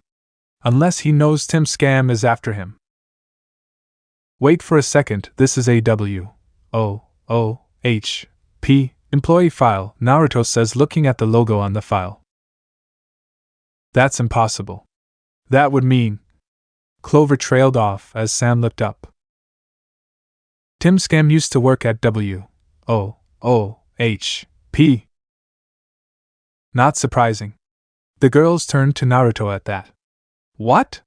In every spy movie, the villain's always a former agent who went rogue or wanted more money. According to these records, he was a WOOHP weapons technician 20 years ago. But it says here he was fired for illegal use of WOOHP technology. See? Naruto exclaimed. He was using them to get money, so he was fired. What a creep. We better call Jerry. I'm sure he remembers Tim Scam. After all, he worked here for, like, 90 years. Clover says as she phones Jerry, who is still golfing. Jerry, you've got to help us. Sorry, I can't help you. I'm retired, he replies, swinging as the feed cuts off. Trace uncouth. I mean, I don't care if he is retired, this is an emergency. Clover scoffs as Sam sees the feed repeat. Wait a second. Sorry, I can't help you. I'm retired. Sam blinks as the message replays. I knew it. This isn't live. This is on a tape loop. A tape loop? Why would Jerry do that? Alex asks as Naruto looks up. He wouldn't, but someone else might. Someone like? They stopped as the man that was at the mall dropped, wearing a green beanie and glasses. Tim Scam. Hold it right there. It's him. The four dash out to a lab where they see 5 motorcycles with circular tops. They each got on one and flew off, with Naruto last as Tim got on one and followed, shooting an ice beam at them. They flew past several prisons and the alien cells where they were frozen. I never realized how creepy this place is. Clover yells out as they get to a long tunnel that's underwater. A shadow came over them, having Naruto look up to see the Loch Ness monster swimming above. Ha! I knew Nessie was real. They then got out to another area where Sam got hit and turned to another tunnel, having Naruto follow. Up ahead, the other girls jumped out to an opening and slid to a sewer opening where Mac ran up to them. Up ahead, Sam and Naruto crash into the gadget lab and see the Evapo Blaster having an orange device on top. That's strange. Why would someone outfit the Evapo Blaster with a missile guidance system? Maybe that Tim got in earlier? Naruto shrugged as they walked out and up to a hall where Clover and Alex seemed to be frozen in a running pose with pale skin and their clothes faded. Thank goodness you're alright. I was so worried Tim Scam got to you, Sam said before Naruto was hit with the sunscreen as Max stood at a mirror with his badge coming up backward. Tim Scam. He then hit Sam, freezing her as well. Somewhere in space. The four unfroze as they float in a circular pod. Call emergency. I need a deep tissue massage right this second. Clover groaned, rubbing her back as Alex followed. Make it 2. Hey, where's that jerk, Max Smith or Tim Scam or whatever his name is? Forget about that jerk, where are we? Sam asks as they see they are floating in space before a TV turns on, revealing Tim in the space suit holding the Evapo Blaster. Try to relax and enjoy the ride, guys. Why did you bring us out here? Sam asks as Clover glares. And what do you plan to do with that? Why, I'm going to use it to evaporate the entire Earth's water from the safety of my spaceship. Going from bank robbing to genocide. Wow, that'll give the Joker a run for his money in the batshit crazy category. Naruto mused from his spot. We read your WOOHP file. We know all about your criminal past, Sam says as Tim explains how he was caught. I can't believe I thought you were cool. You seemed so smart, but now I see you're just another run-of-the-mill terrorist. We are, like, so over. Yeah, you can just forget about your crazy little plan, because you're going to have to deal with us. Clover yells, pointing at Tim. Okay. You're dealt with. Oh, and while you're out there, tell Jerry I said hello. They were then suddenly sent away from a station they were attached to as Tim started using the device to evaporate the water on Earth. As they floated, they saw another pod with a knocked-out Jerry inside. Jerry. Now it all makes sense. Tim Scam blasted Jerry out here so he could take Jerry's place and gain access to WOOHP, Sam says as Alex looks over. We've got to get to Jerry before he runs out of oxygen. How are we supposed to get to him? Clover asks as Alex holds up the tornado hairspray. Wait, I've got it. I'm going to use the tornado in a can to give us a kick. Naruto grabbed it and put it on the thrusters, having them fly to Jerry, brought him in, and then flew back to the station where they gave Jerry oxygen. They then float to find Tim, who had climbed inside and shot the device at them. Naruto pushed the girls away as he floated closer and got hit in the left arm, causing him to scream before tossing one of his web bombs, covering Tim from the neck down before shooting his webs at him. And tossed him with his taser webs. Tazia bastard. He groaned as Jerry floated and the girls went to Naruto and saw Naruto's arm was shriveled to the bone. That'll take longer to fix/heal, Jerry says as the girls turn to him. It's difficult to rehydrate that much damage. Sam's house, 08:15 p.m. So, we missed our snowboarding trip, but at least we saved the world, Sam said as they all sat on her couch. Naruto had a black sleeve covering his entire left arm, shoulder, neck, and chest, hydrating his arm back to normal. And we saved Jerry? Alex saves from her spot. I never thought I'd admit it, but I was really starting to miss that old goat. I mean, mature guy. Clover says as Jerry appears on the TV. Good evening, Spies. Just wanted to stop by and thank you for saving my life. Don't sweat it. Still, I did want to properly show my appreciation. And so, I'm sending you on a surprise ski trip to St. Moritz, he says to them. Wow, thanks, great, cool. But first, I have a mission for you girls as Naruto recovers. I need you to train the entire WOOHP K9 division. That is after you do your homework and clean your rooms. And I have filing I need to be done. Not again, Jerry. The girls complain in their seats. Hawaiian Island, 07:59 a.m. A man with fair skin, short graying hair, a mustache, and wearing glasses, khaki pants, a jacket, and a white shirt turned a camera on before looking at his watch. This is Professor John Pele. Diary entry, Thursday, 0800 hours. He said before looking back to the top of the volcano he was standing on. I'm baffled. Every volcanologist considers this a dormant volcano. But if that's true, then why dash? He stopped as the volcano shook. Gasp, what on earth? He looked as if his equipment started going off before looking down. What on earth dash? He yells as fire engulfs him, causing his glasses to fall. Beverly Hills High, 09:00 a.m. Ah! The four spies yell as Clover piloted a drone above the school. Naruto was flung out just before it crashed into bushes and he landed in a tree while the girls shot out into another bush before he let out a frustrated scream. What the hell? That mission was seriously screwed up. It was insane. I need a vacation.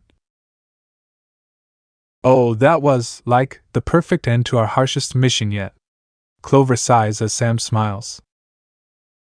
For sure. After what we've been through, school will be a breeze. Good thing tomorrow night is the big dance. I so need to unwind.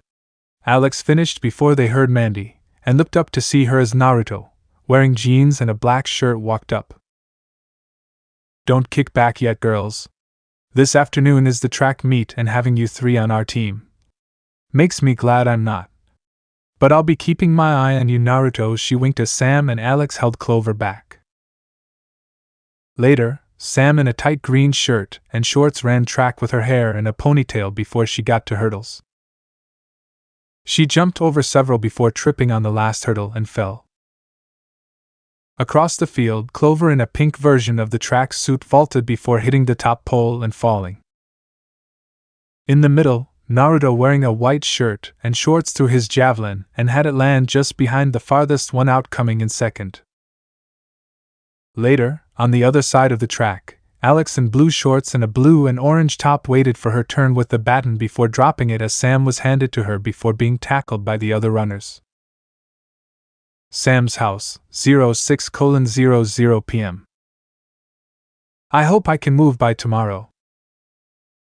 Alex groaned in Sam's hot tub outside wearing yellow bathing shorts with a bikini top. And I hope the dance will help us forget the way we blew the track meet. She finished as Sam in a green one-piece bathing suit that's backless sunk in. Oh, don't say dance, Alex. It makes my feet hurt more. Clover groaned, wearing a white one-piece with an orange skirt with white flowers. How's the water? They turned and Clover drooled as hearts formed in her eyes. Naruto in a black bathing suit with burning leaves on it walked up to get in it as the others blushed. Fine. Sam blushed as he got in. Ah, come on, it was only bad because we got back from a mission that left us drained. Naruto groaned as he leaned back, arms resting on the edge. Suddenly, they were pulled down as the water was sucked into a hole before appearing in Jerry's office. Jadash! The girls stopped as Clover fainted while Sam and Alex blushed and turned away as Naruto groaned, losing his suit during the slide before it finally fell. What the hell, Jerry? Naruto groaned after putting his bathing suit back on and stood. You couldn't let us rest?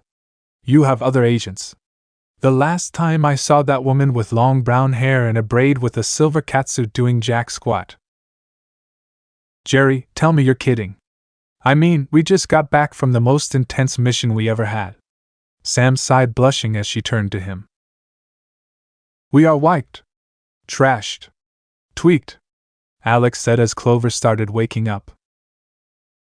Relax. Jerry waved his hands as the girls glared.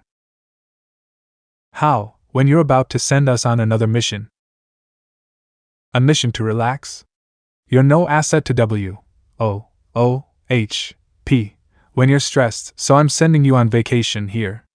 Jerry tossed them each a bag or knapsack. Let me guess. This is a bulletproof covering we use for escaping from a jungle prison? Sam asked, pulling a beach towel from hers. No, this is a towel you use for drying off after a swim, Jerry replied, crossing his arms. Aha, I bet this is a high-speed drill and a tube of blasting gel to blow out a wall. Clover asked, pulling a small umbrella and sunblock. No, a beach umbrella and sunscreen to stop a sunburn. And before you ask, that's a nose clip for swimming. Jerry replies as Alex pulls a nose clip from her before spinning it around. He then tossed Naruto a small case. Oh, that's the gadget emergency kit. A precaution. You won't need it. Let me get this straight. You're sending us somewhere to have fun? Sam asks, looking up. How does Hawaii sound? Too good to be true. Naruto deadpanned as Sam smiles. I have just one question. When does our flight leave? In 1 minute. Just step in here. Jerry pointed to a wall that opened up to show a circular elevator. The four got in, Naruto in the back before grunting as they had to squeeze in. This elevator's kinda small. Does it take us right to our plane? Sam asked as Jerry smiled. Oh, there's no plane. A cruise missile is much faster. Bon voyage, Spies. What?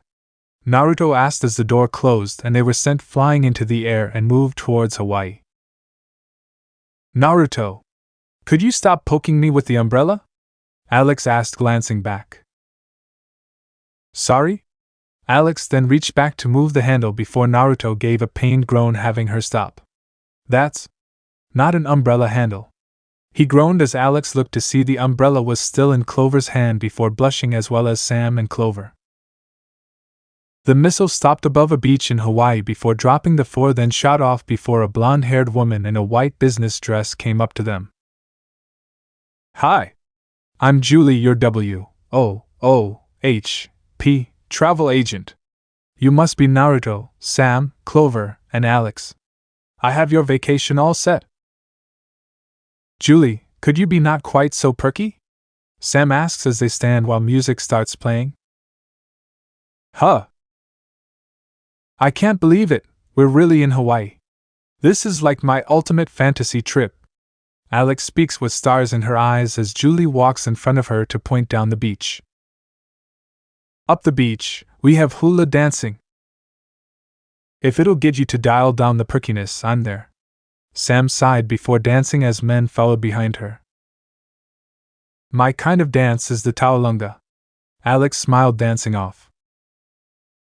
Or you could just lie back and work on your tan, Julie said as Clover put a towel down. Now that's my kind of work. Later, Naruto got out of the water and walked up to the towel. Naruto. Turning, Naruto saw Clover on her stomach. Could you put sunblock on for me? Sure. He walked over, put lotion on his hands and started rubbing her arms, shoulders, and stopped as he looked at her legs. He then jumped as Alex dropped surfboards when bumping into them. Whoops. My board got away from me. A muscular teen boy with blonde hair apologized, rubbing the back of his head while holding his board with the other hand. My name's Alex. Who are you? Corey, I came here to study volcanoes with my college professor, which is totally cool because Hawaii is my ultimate fantasy trip. Really? Mine too, Alex exclaimed, clasping her hands together. Excellent. Yeah, I love the food, the people, the music. Though I'm not much at hula dancing. No? She raised an eyebrow. Well, my favorite dance is one you might never have heard of. It's called the taolunga. Mine too. This is almost like destiny. Who's your favorite band? She asked as he started to think. Oh wow, that's tough. There are thousands to choose from, but I'd have to say my favorite is Ultra. Loud Zone / Loud Zone. Both of them spoke up. Are you doing anything later? She asked as he shook his head. No, Professor Pele was supposed to bring me to his camp at that dormant volcano, but he never showed. Hey, wanna catch a wave? Oh, sure. Hey, surfing is the only life for me. She lied before Corey handed her his board and they looked out at the waves. Gasps, right? I just gotta go tell my friend where I'll be. She then runs to see a blushing Naruto finish Clover's legs. Naruto, have you got a minute? I need you to tell me how to surf. Huh. Later, Alex was on her board paddling with Corey. Corey, how big do these waves get? Oh, 3. Maybe 4. Feet? She asked with relief. Stories. 4 stories? She asks in shock as a wave starts to come to them. Here we go! Corey yells, standing up to ride as Alex goes over it screaming. He rode until it went down and fell in the water before coming back up. Awesome! Come on, Alex! He looks back to see her paddling back as he gets to the beach. Corey, I have a confession. I never surfed anything bigger than a 35-foot wave. Okay, hold on, Alex. He yells before a ring of fire forms around him and he disappears. Corey, Naruto, Sam, Clover, help.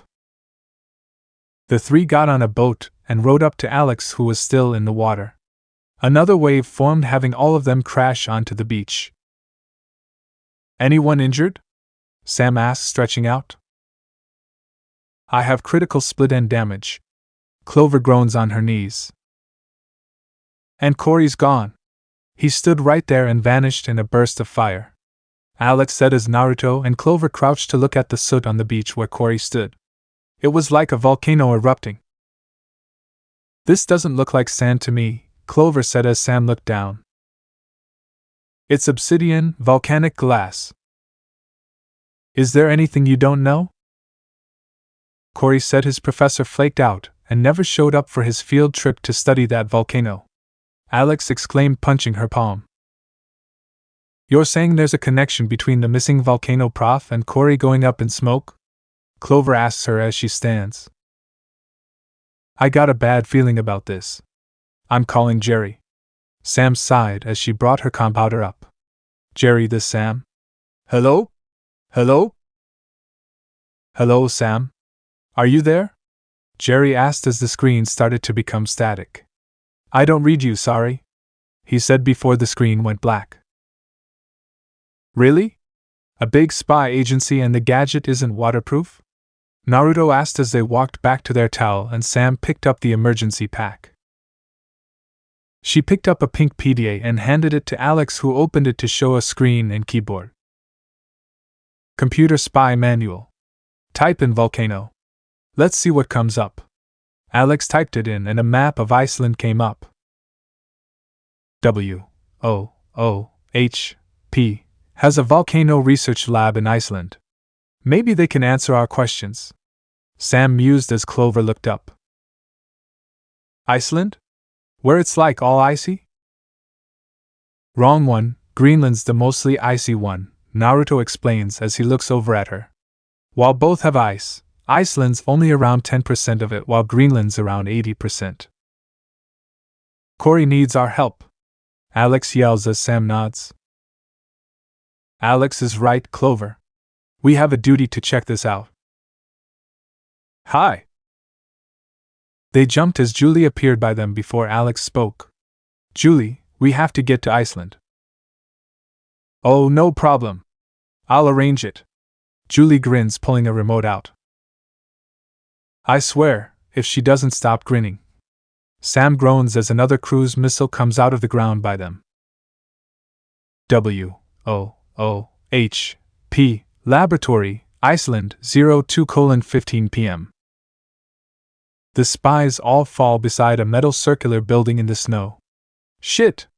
Of course, it had to be in the cold part of the county. Naruto yelled as they were still in their bathing suits. What are you doing in Iceland dressed like this? They looked to see a man dressed for the cold weather with fair skin, glasses, and a beard. Could we discuss this over a hot, grande, decaf soy latte? Sam asked as she and the others shivered. Later, the four are inside all under a large space blanket with hot beverages in hand.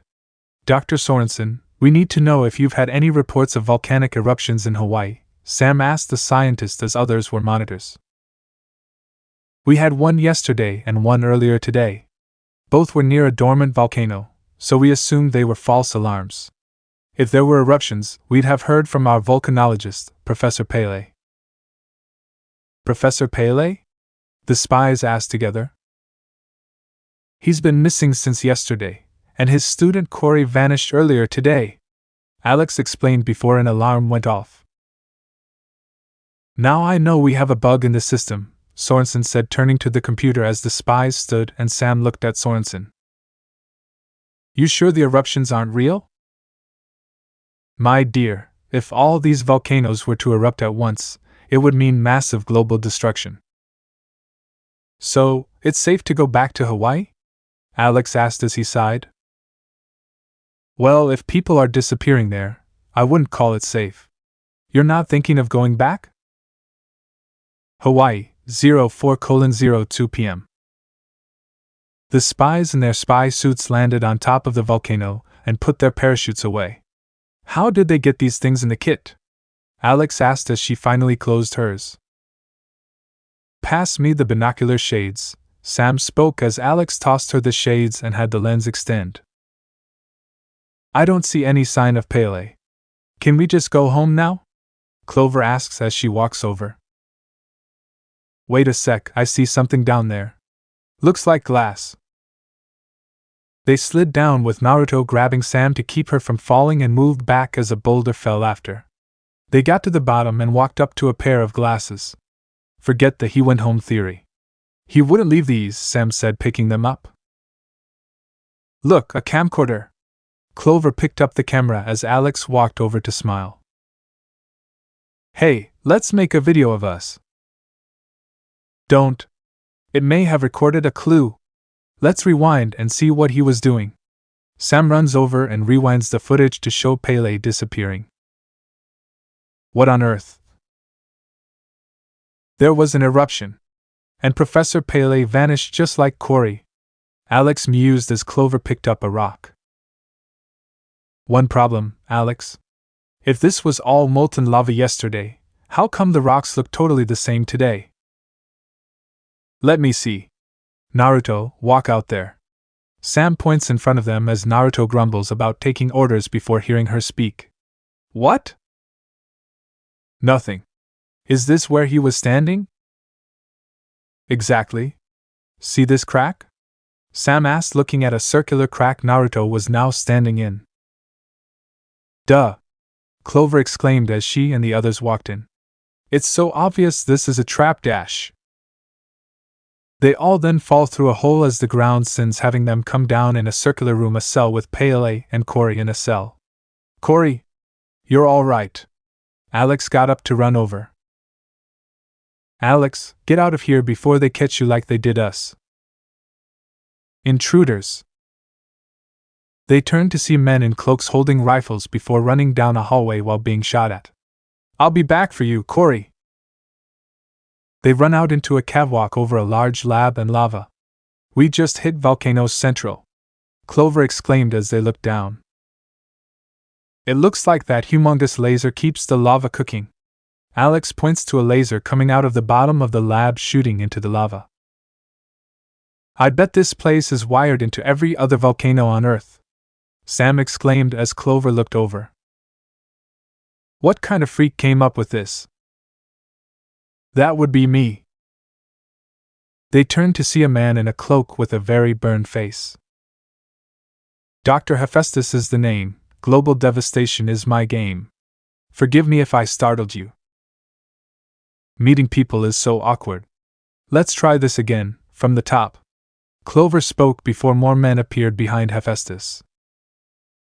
They ran towards the computer in the middle and attacked the men and Hephaestus before a ring of fire appeared around them. Ah! Careful, guys. Volcanic fire ruined my face. As it will. Yours. He went to the computer and showed a map of every volcano. My machine can erupt every volcano on Earth. And when the world is covered in lava, you all will look like me. You have serious issues, though I'm sure it's nothing a facial wouldn't cure. Clover taunted as Alex brought a hand to her chin. I can relate. That week I had a pimple, I was a major witch. True, but we still loved you anyway. Clover smiled as Naruto looked around before wires tied his arms together. Later, the four are hanging upside down and being lowered into the lava. We're almost in the lava and this heat is trashing my hair. Clover whined as Sam blinked. Heat? Maybe my compounder is dry. Jerry? Ah, forget it. Sam calling Dr. Sorensen. A moment later, the doctor answered. Sam, are you alright? Well, we're kinda hung up, Drive S. Can you reach Jerry?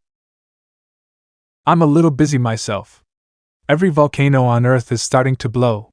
Sorensen replied as Alex looked at the lava. We have to do something. Molten lava's about to cover the world. Not to mention our hair.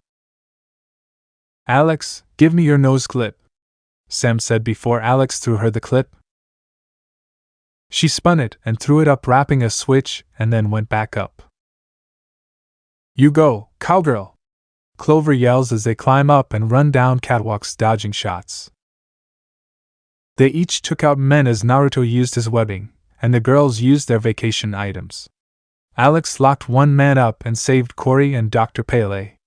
They then ran to shut down the computer only for the lava to reach the platform. Hey! Sniff! I smell garlic, Alex said as Sam raised an eyebrow and reached out to pull lava into her palm, noticing it wasn't burning before tasting it. Huh! This is hot, as in spicy. It's definitely not lava. It's marinara sauce. That's right, Spies. They looked to see Hephaestus and two men walking over and removing his face, revealing it was a mask and Jerry was under it. Jerry? And your henchmen are really WOOHP agents? And Cory is really. Clover trailed off as Cory pulled his face off to show short brown hair and acne and then put on glasses. You're not trying to destroy the world? What's going on?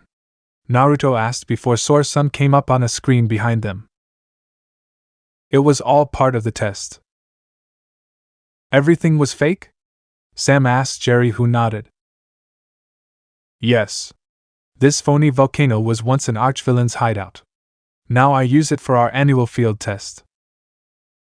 You were testing us? Naruto asked as he blinked. That's bullshit. Did we pass? Sam asks as Jerry shakes his head. No. The lava got you before you could save the world. So, you all have to undergo retraining. I'm regretting joining. Naruto sighed as he rubbed his face before the volcano shook. I thought this was dormant. No. This is real. There is an actual volcano under your fake one and it's erupting. Sorensen explained before they all ran out to the elevator only for rocks to fall blocking them. They then used Alex's parachute to pull them all out via the hot air before getting out just as the volcano erupted. We made it, thanks to you guys. You showed real resourcefulness, Jerry said to them as Sam looked over. You still going to flunk us? No, you pass, with flying colors, he replies as Clover smiles. Cool. Now, how about a real vacation? Beverly Hills High, 07:32 p.m. I've heard of guys being two-faced, but Mori was ridiculous, Alex said as she and the others walked to the gym for the party. She's wearing a yellow dress and heels. Clover's wearing a blue and white sleeveless bodysuit and heels. Sam's wearing a pink dress and knee-high boots. Naruto's wearing a black shirt with camouflaged pants and black shoes. Let's forget Hawaii and just enjoy the dance. I wonder what theme they picked, Sam said before opening the door as they got to it. And showed a Hawaii theme as Mandy came out of a volcano dancing in an orange sarong top and a lei. No, not that. Anything but this. The girls all ran out as Naruto turned to walk behind them. They seriously need to get a life, Mandy scoffed before they continued to dance. USA Top Secret Weapons Laboratory, 03:49 a.m. In a lab, a male scientist with blonde hair was working on a device that looked like a pyramid. He finishes having lights come on before a portal opens up beside him. Hearing a neigh, he turned to his left to see a knight on a horse grab him before going through the portal. Beverly Hills High School, 10:53 a.m. So, what do you think? Alex asked her friends in science class as all were wearing lab coats, dropping a drop of chemical in a vial of another. She's wearing a yellow top, purple skirt, and yellow knee-high heel boots. Sam's wearing a red dress with a pink belt, stockings, and red heels. Clover's wearing a pink button shirt over green pants and pink heels. And Naruto's wearing a black shirt with faded blue jeans. Ooh, that would be a great shade of eyeshadow. Clover smiled as Naruto sighed. Come on, Clover, we gotta get this right. This is a science lab, and I want to get an A, Sam said before a teen walked by handing them a flyer for a Halloween costume party at school. Well, here's something sure to rate an A+ on the social scale. Clover smiles and holds up the flyer for them. Cool, a Halloween party. With a costume contest. It's already Halloween? Naruto asked, raising an eyebrow. Huh, gotta update some stuff then. Why? Sam asks him. I turned 17 a couple of weeks ago. What? Naruto jumped at that as he was bombarded by the girls' questions about why he had never told them. I just never celebrated my birthday before. Why? Alex asked as Naruto shrugged. Because dash. He stopped as Mandy and her friends came up to them. I hate to squash your hopes, girls, but I'll be winning that contest hands down.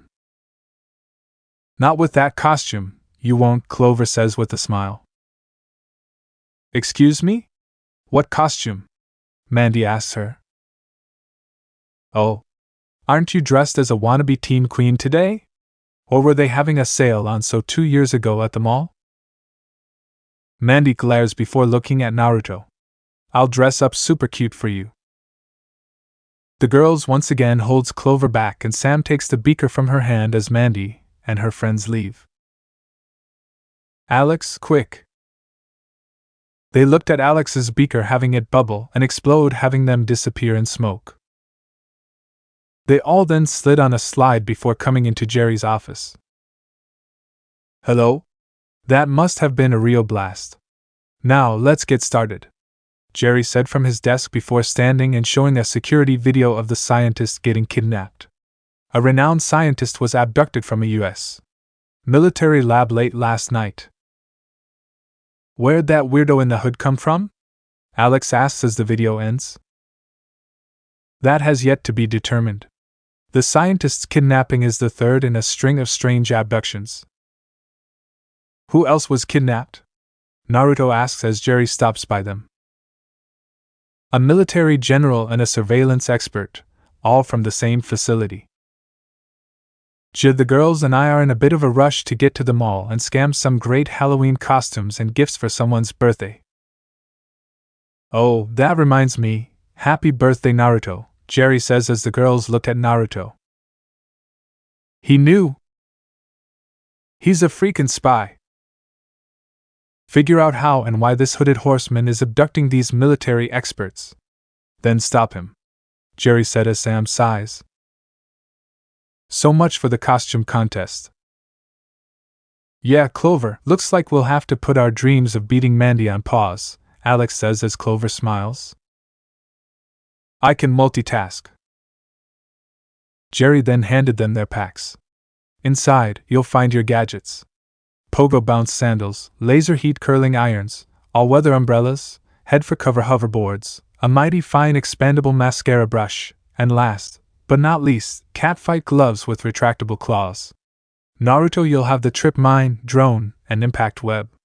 Shoot it at someone and the force will send them flying or into an object sticking them to it. Don't forget to say Geronimo.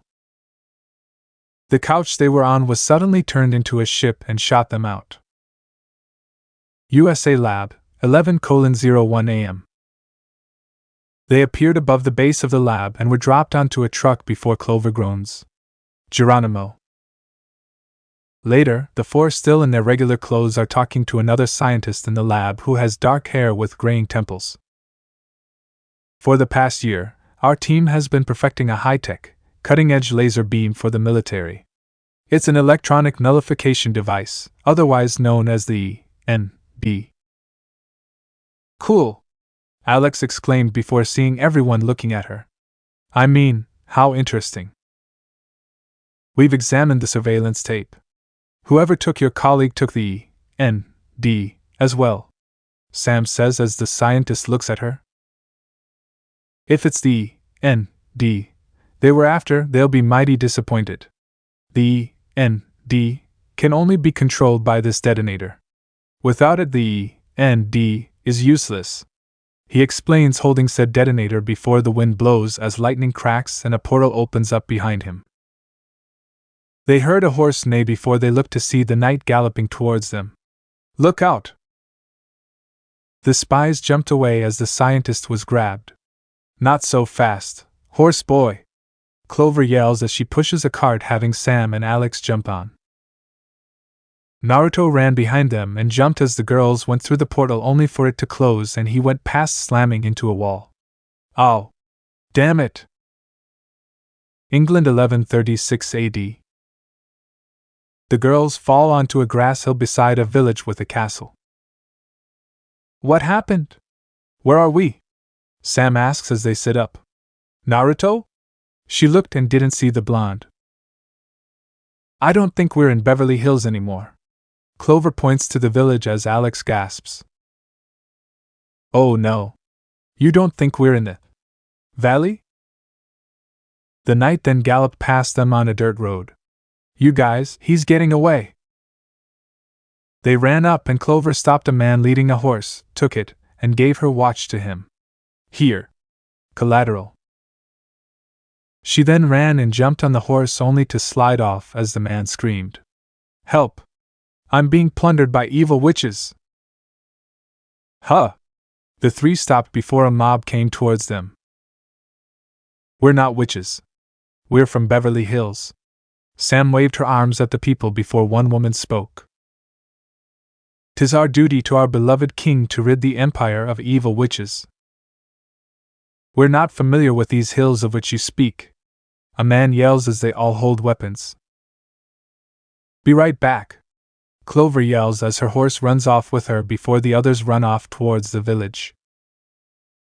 Who are these people? Alex yells as they get into the village. Apparently Halloween came early this year, Sam replies just before they fell into a well. The mob ran past the well as Alex sighed. That didn't go exactly as planned. At least we lost those goons. Let's use our pogo bounce sandals to get out of here and find Clover.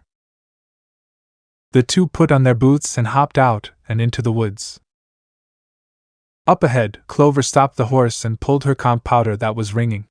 She answered and saw a fuzzy screen of Jerry and Naruto. Hello? Jerry? Where are we? Hold on. I'm doing a global positioning search to pinpoint your location. Oh, this doesn't look right. My data says you're in medieval England, circa 1136 AD. What? Wait a second. A hooded horseman, talk of witches, And people who've never heard of Beverly Hills? Of course, we're stuck in the Middle Ages, Clover says as Jerry looks up from a file. Oh my. Jerry, how are we gonna get back? We don't even know how we got here. I'm working on it, Clover, Jerry replies to her. Please hurry, Jerry. We want out of this Dungeons and Dragons nightmare, ASAP. Clover? Are you there? I can't hear you. Jerry then cuts off as she blinks. Jerry. Naruto. Wait. Come back. I'm supposed to be at a party tonight. There's a big difference between fashionably late and M.I.A. She sighs before having the horse move. Giddy up. She then came to a tower where 2 guards in yellow stopped her. Oh. Where's a girl's knight in shining armor when she needs one? She pulls her mascara brush and extends it to run at the guards, pushing them away. The horse then stopped at the cliff where a bridge was missing, having Clover fly to the drawbridge and fell on the broken part of the bridge. Mighty fine, my butt! She then vaulted inside the tower. A little mascara can go a long way. With the others, they watched as a carriage carrying a young king with long blonde hair got robbed before being caught, as the guards thought they were the thieves. Later, the 2 girls are chained in a dungeon as guards come to it. You got the wrong people. It's not us, Sam yells as Alex looks up. Let us go. Did you expect to get away with stealing from our beloved king? I've never stolen anything, except maybe second base in co-ed baseball. Alex bit back before the ceiling opened and large rocks came down around them. We'll teach you that thievery will not be tolerated in this kingdom. Sam then used her curling iron to melt her cuffs. Quick! Our laser heat curling irons can melt the chains. After freeing them, she then used it to create a hole to get outside where the mob from earlier waited for them. There they are. Destroy the witches. Destroy the witches. I hope Clover's having more luck than we are. Alex sighed before they took off running. Over with Clover, she was going around the tower before coming to a room with computers and the missing scientists. Must be one of those high-tech dungeons. She then saw a device with 2 crystals inside that, when they touched, created the portal that the knight then came through with another scientist. So that's how he gets back through time. She hid behind a desk, only for the knight to walk behind her. He then took her to the top where the roof was missing with a large device with rings on it, and tied her to a chair. Let me go! I've never seen anyone quite like you, the knight said as she struggled. Well, you probably don't hang out on Rodeo Drive much, she replied before gasping as he took his helmet off to show tan skin and short brown hair. You're right. I'm more of a Malibu kind of guy. I take it you're not from around here. A fashion sense and intelligence. When I become king, you'll make a great queen, he said, smiling. Queen? Yes. You see, I come from a royal lineage of kings, and thanks to a goody-goody king from the Middle Ages, my family lost their throne and their wealth, the knight explained as she raised an eyebrow. I'm sorry to hear that, but I don't need your pity. With crystals and groundbreaking weapons, I've come back from the future to knock him off his throne and change the course of history. And you will be my queen, he said before leaning to kiss her on the cheek. EW. Okay, now you're starting to get all kinds of creepy. He reeled back in disgust at that. Besides, there's already someone in the picture. He leaned up to press the button on the detonator, and had the device behind him turn on. What are you doing?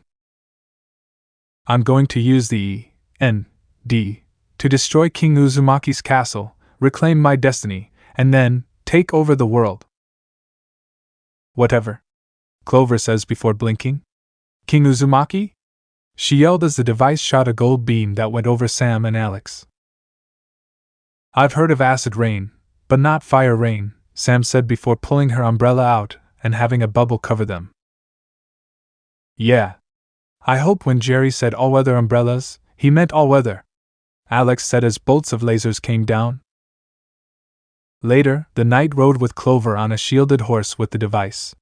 For a guy that snagged a zillion weapons from the future, you never considered adding an SUV to your collection? He attacked the castle before walking through the fire and up to the king's room.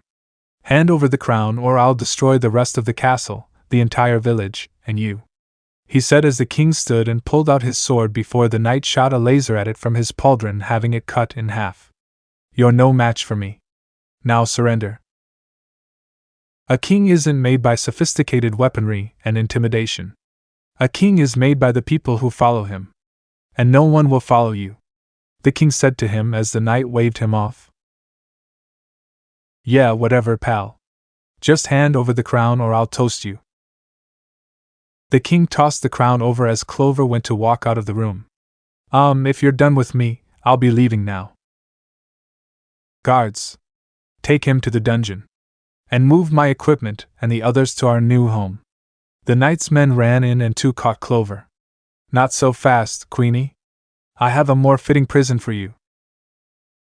Later, Clover was chained to a boulder outside on top of the castle wearing a pink princess dress. That dress looks lovely on you. It looks like something from the bargain bin. And it smells like it too. She glared at him. You're gonna need to lose the attitude, babe. My queen is all about obedience. He smiles and places a tiara on her head. Perfect. Only for her to shake her head, knocking it off and breaking on the stone. You won't get away with ruling this kingdom. The kingdom? With these weapons, I'm gonna rule the entire world. And when I get back to the future, I'll be worth billions. He yells before walking away. A few moments later, Sam and Alex, dressed as the knight's men, came up to her. Just go away. Leave me alone.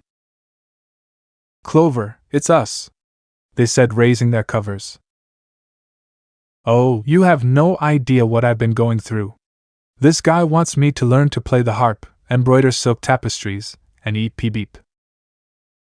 I'm guessing he's got an even more despicable plan up his sleeve, Sam says as Alex starts cutting Clover's chains. Believe me, he does. He wants to make me his queen. And? Alex asked as she cut one chain. He's using crystals to time travel to the past and change it so he can go back to the present and take over the world. So what do we do to stop him? Alex asks before Clover continues. His crystals control everything. If we can get to them and destroy his equipment, he's toasted. Let's see what Jerry thinks, Sam says and calls Jerry. Only for it to be static as Clover takes it. The number's no longer in service. Jerry's gone. And WOOHP's gone too. If WOOHP's gone, that means when the horsemen changed the past, it triggered a chain reaction and changed the future, Sam said as the others looked at her. Oh no. That means Beverly Hills doesn't exist anymore either, Alex said as Clover blinked. And no Naruto, Clover yells before closing the compounder. We've got to change it back, or I have no chance of beating Mandy in that Halloween contest. Or no chances at getting Naruto. You really can multitask, Alex deadpans as Sam turns. Let's go. We've no time to lose. They hit a button on their compounders and their catsuits came up, replacing their clothes. Going inside, Clover uses a hairpin to hack the crystal's container. This should do the trick. They make this look a lot easier on TV. Got it.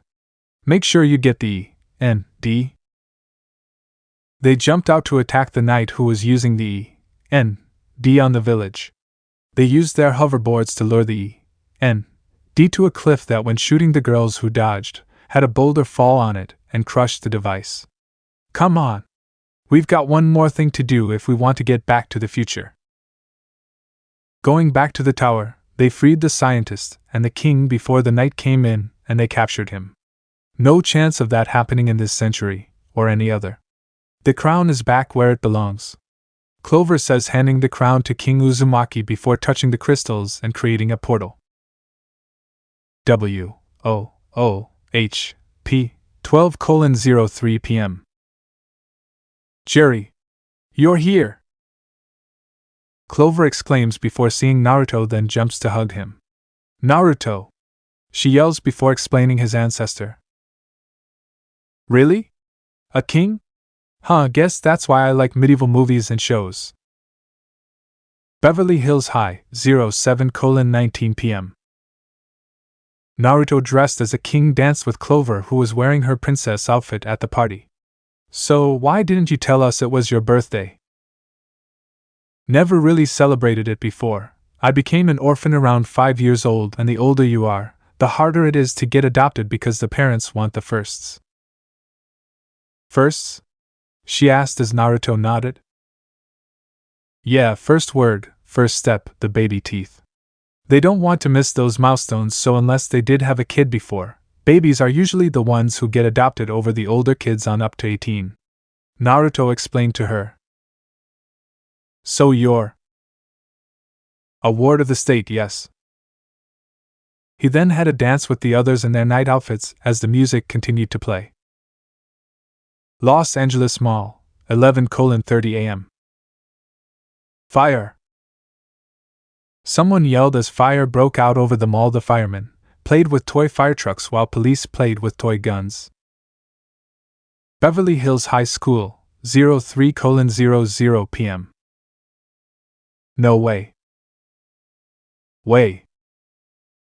Clover smiled as she and the girls walked to the street of the school. She's wearing a green over-the-shoulder top with a blue flower on it, a light green skirt, and pink sandals. Sam's wearing an aqua blue top with the straps down on her shoulders, a purple skirt, and matching sneakers. Alex is wearing a pink sleeveless top that barred her midriff, orange pants with pink knee pockets, and pink shoes. So then what did you do? Sam asks as Clover smiles. The only thing I could. No way. Way. You're so cool, Alex says before they hear a motorcycle. They look to see Naruto driving a black 2001 Ducati Monster 600 motorcycle. Wow. What is it, Clover? Alex asks as Clover smiles with a blush. I'm in love. The other two sighs as Clover walks over to Naruto. Why hello, Naruto. Hey, Clover. Where's? Truck needs some new parts, can't get them for a couple of days. I got this for those instances as getting a cab would be expensive going to school and back. How would you love to give me a ride to the mall? She asked, having him blink. Sure. We'll follow. Sam sighs, walking to her car that's a blue convertible. Beverly Hills Mall, 03:42 p.m. Naruto stretched as he sat at a table with Clover before seeing a blonde woman walk by in a business dress, pantyhose, and heels, top buttons unbuttoned showing some cleavage. Huh, that really makes her look mature and dignified. Clover blinks as she stares at the woman who is walking away. Later, Clover was in a clothing store with Sam and Alex wearing a business suit. Maybe you should just be yourself, Clover, Alex said as Clover looked at her through the mirror. Be myself? Hello? Naruto's into mature and sophisticated women. Yeah, but if a person doesn't like you for who you are. Sam trailed off as Clover smiled. You guys, we're in the spy business. Reinventing ourselves is what we do. Suddenly, the mirror glowed and pulled the three in. Outside, Naruto was sitting by the fountain before the bench tilted back, pushing him in the water. What the foo dash? He then fell on the floor of a WOOHP helicopter as the girls were scattered on a pink couch. Okay, seriously, unless I'm swimming, no water whooping. Spies, we have a worldwide problem on our hands, Jerry said to them as the four turned to him, Naruto behind the couch crossing his arms. Jerry then showed footage of first responders and doctors just playing with toys. Vital members of society have stopped doing their jobs. They're only interested in playing with toys. Toys? Alex blinked as Sam raised an eyebrow. You're kidding, right? Jerry shook his head at that. Unfortunately, I'm quite serious. This chaos will turn into pandemonium unless we nip it in the bud. And so, your mission is to go undercover as buyers. Finally. A mission I can relate to. Clover smiles as Jerry holds up IDs. As we speak, there's a toy fair in Taiwan. Perhaps you can find a clue there as to who's behind this bizarre phenomenon. I've assembled some gadgets for you. There's the Magna Belt. Jerry brought down the belts for the girls. Yeah, that's a little too Elvis for me. The T.A.D. or tracking accessory device. It can be activated by your compowders. Infrared heat detector glasses. The manicure kit with press-on sticky fingers and laser nail file. Ooh, does it have cherry blossom red in it? Alex smiles as Jerry holds the file. An electric blue. Perfect. And lastly, the ejector bead bracelet. Be careful with that one. It's still in development. Jerry then brought Naruto's gadgets down. In with your shooters, we have the web ball, the concussion blast, and the invisible cloaking device that's added onto your suit. By the way, I like your new look, Clover. Very sophisticated. My mother has a suit just like it. The girls snickered at that before all four had helmets placed on and were dropped. You so dash! Jerry smiled as he closed the door over Naruto's yelling. The spies fell onto a mountain with the girls onto a pink snowmobile and Naruto onto a black snowboard, and they traversed down the mountain. As they got to the bottom, the snowmobile turned into a trike and Naruto's into an electric dirt board. Cool! Taipei Toy Fair, 04:17 p.m. Look at all the toys. Clover said as they still in their regular clothing walked the indoor fair. How awesome! Cool, Alex and Sam said as Clover looked over. Childish. Did you see how wonderful the Vladimir Kozyrev line was? Do you have to see that Vladimir line? Vladimir Kozyrev is the most popular at the convention. Naruto heard various people speak. Guess we know where to start, he said as they walked to the Vladimir line and looked at all the various toys.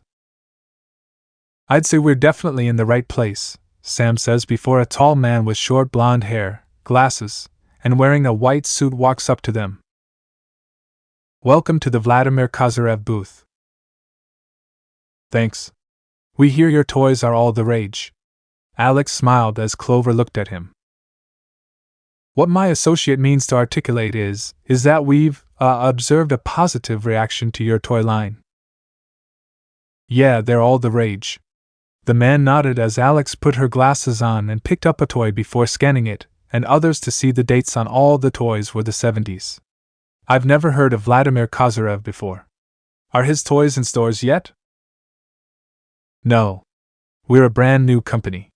The man replied as Naruto looked at him. Really? No one's had a chance to play with them? This is our big debut. The man replied to him. I see. Why don't you take some toys?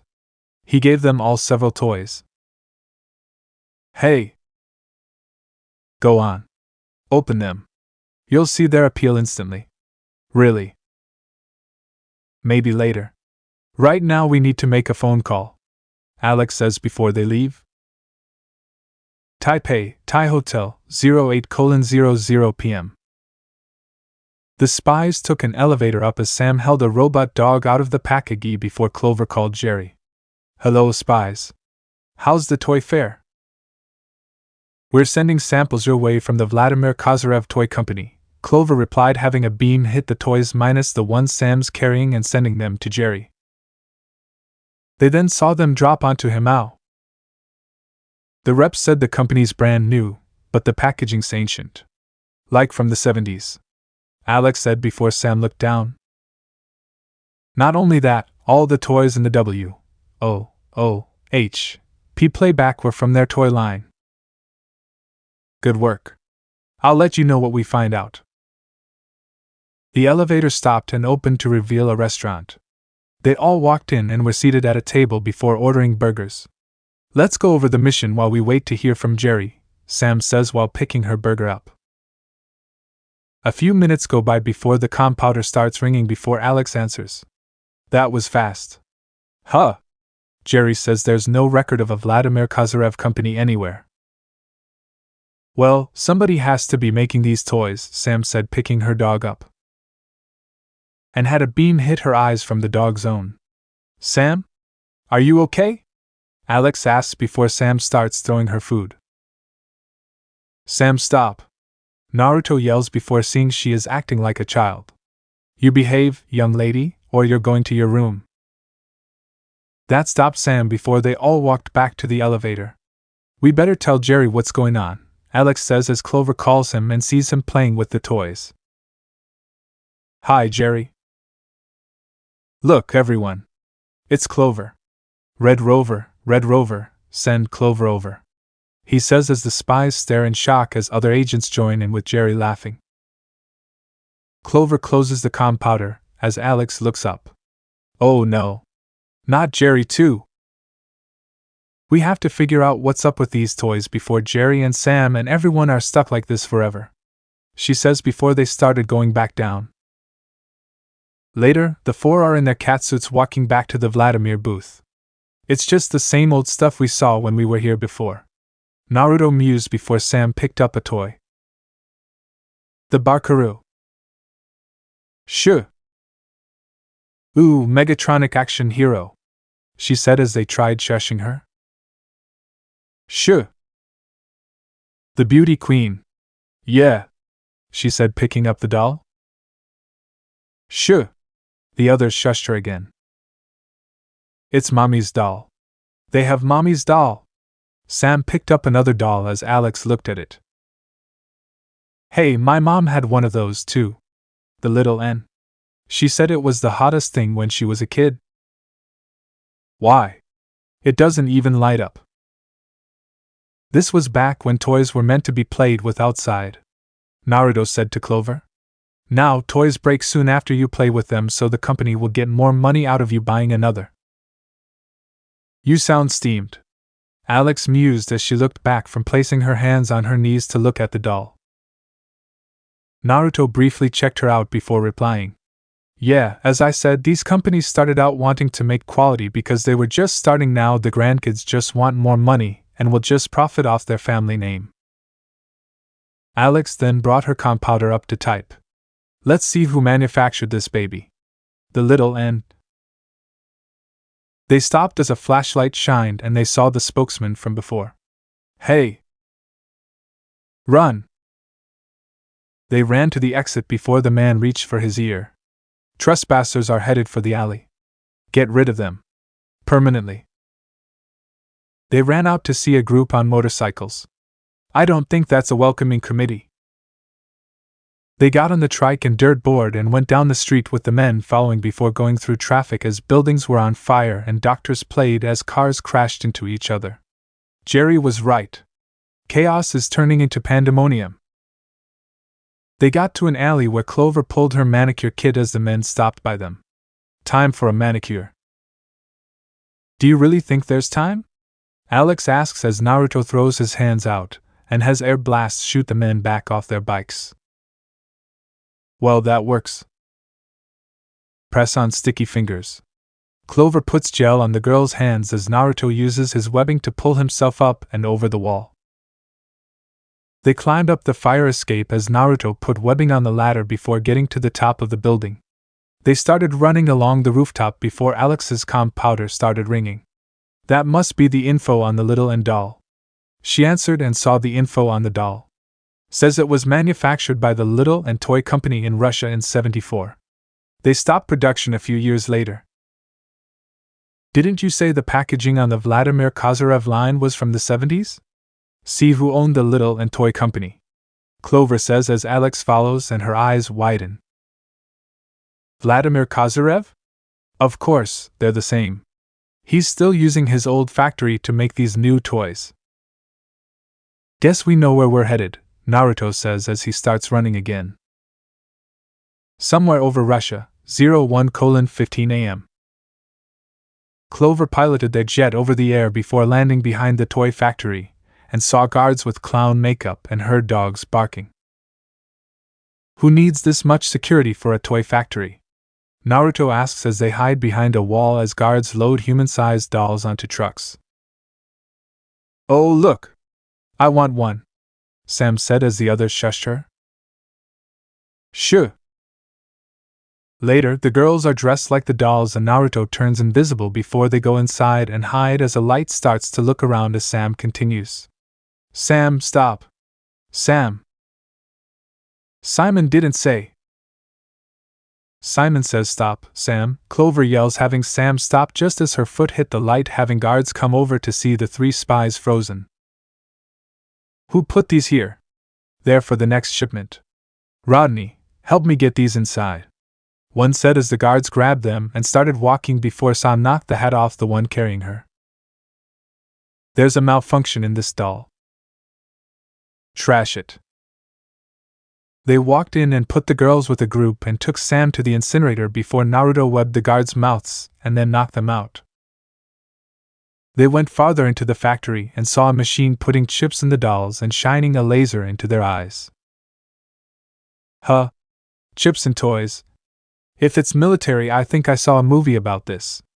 Naruto mused as they went to the computer and pulled the plug before guards came up. Last one out of here's a rotten egg. Naruto yelled to get Sam to follow and they ran out and up to a man. He has brown hair and is dressed in a 70s disco suit. How lovely. What are you thinking? Clover asks him. Revenge, of course. Children who once adored my little and have grown up and forgotten the joy. The simplicity. They're only interested in high-tech gizmos and silly electronic toys. Dude, I think she was talking about the outfit. Alex deadpans at him as Clover nods. Totally. Now, about this whole revenge thing. It won't bring back the little Anne. Of course it will, he said to them. Adults across the world will be forced to remember the joy of the little and as soon as I regress them to the children they once were. He points to a toy rocket ship as Sam smiles. Oh please, can I go with you? Please? She said as guards came up and gave Vladimir a winter jacket. Now, why can't you have an attitude like that? Hop aboard, my little elf. No, Sam. Simon says no. Alex yells as Sam runs over and leaves with the villain. Naruto sighed and ran up to a guard, webbed his feet to the floor, and punched him to the floor. He then webs another hand spin jumps over him, and pulls his right arm down hard having the guard knock himself out. He then webs another to pull himself onto the guard punches him back then webs him back for a kick. He then webs the last 3 to the wall, and had them struggle before refilling his shooters. The girls changed into their catsuits and got back to the jet to follow after Vladimir. Once catching up, they saw the dolls attacking people before catching up to Vladimir. Alex then rappelled out into the rocket and tricked him into taking his last toy doll and had it change him into a kid before forcing him to turn everyone back to normal. Beverly Hills High School, 11:10 a.m. No way. Way. Alex said as the girls walked out of the school, Clover now dressed in a business suit. Clover, did I really act like a kid? Sam asks her. Only slightly more than usual. Clover then runs to Naruto who is sitting at a bench. Hi Naruto. I have 2 tickets to the opera. Would you care to join me? Opera? He blinked as he looked up from checking on his shooters. Nah, too boring. But I thought you liked mature stuff? The other day at that mall. Just thought that woman looked nice. Naruto shrugged. Doesn't mean I'm into that style. Nice outfit. PTA meeting? Clover bristled as Mandy walked by with a laugh. You want to go see a movie though? Naruto asked as he stood. Provided you change dash. He stopped as Clover disappeared, leaving a dust cloud before reappearing in a denim skirt, a pink top, and strapped heels. Being mature is overrated anyway, she says and pulls Naruto to his bike to go to the movies. So this part ends here. Alright, that's it for today's video, guys. Let me know in the comment section how was the story, and also don't forget to like, share, and subscribe. I will meet you in another video. Bye bye.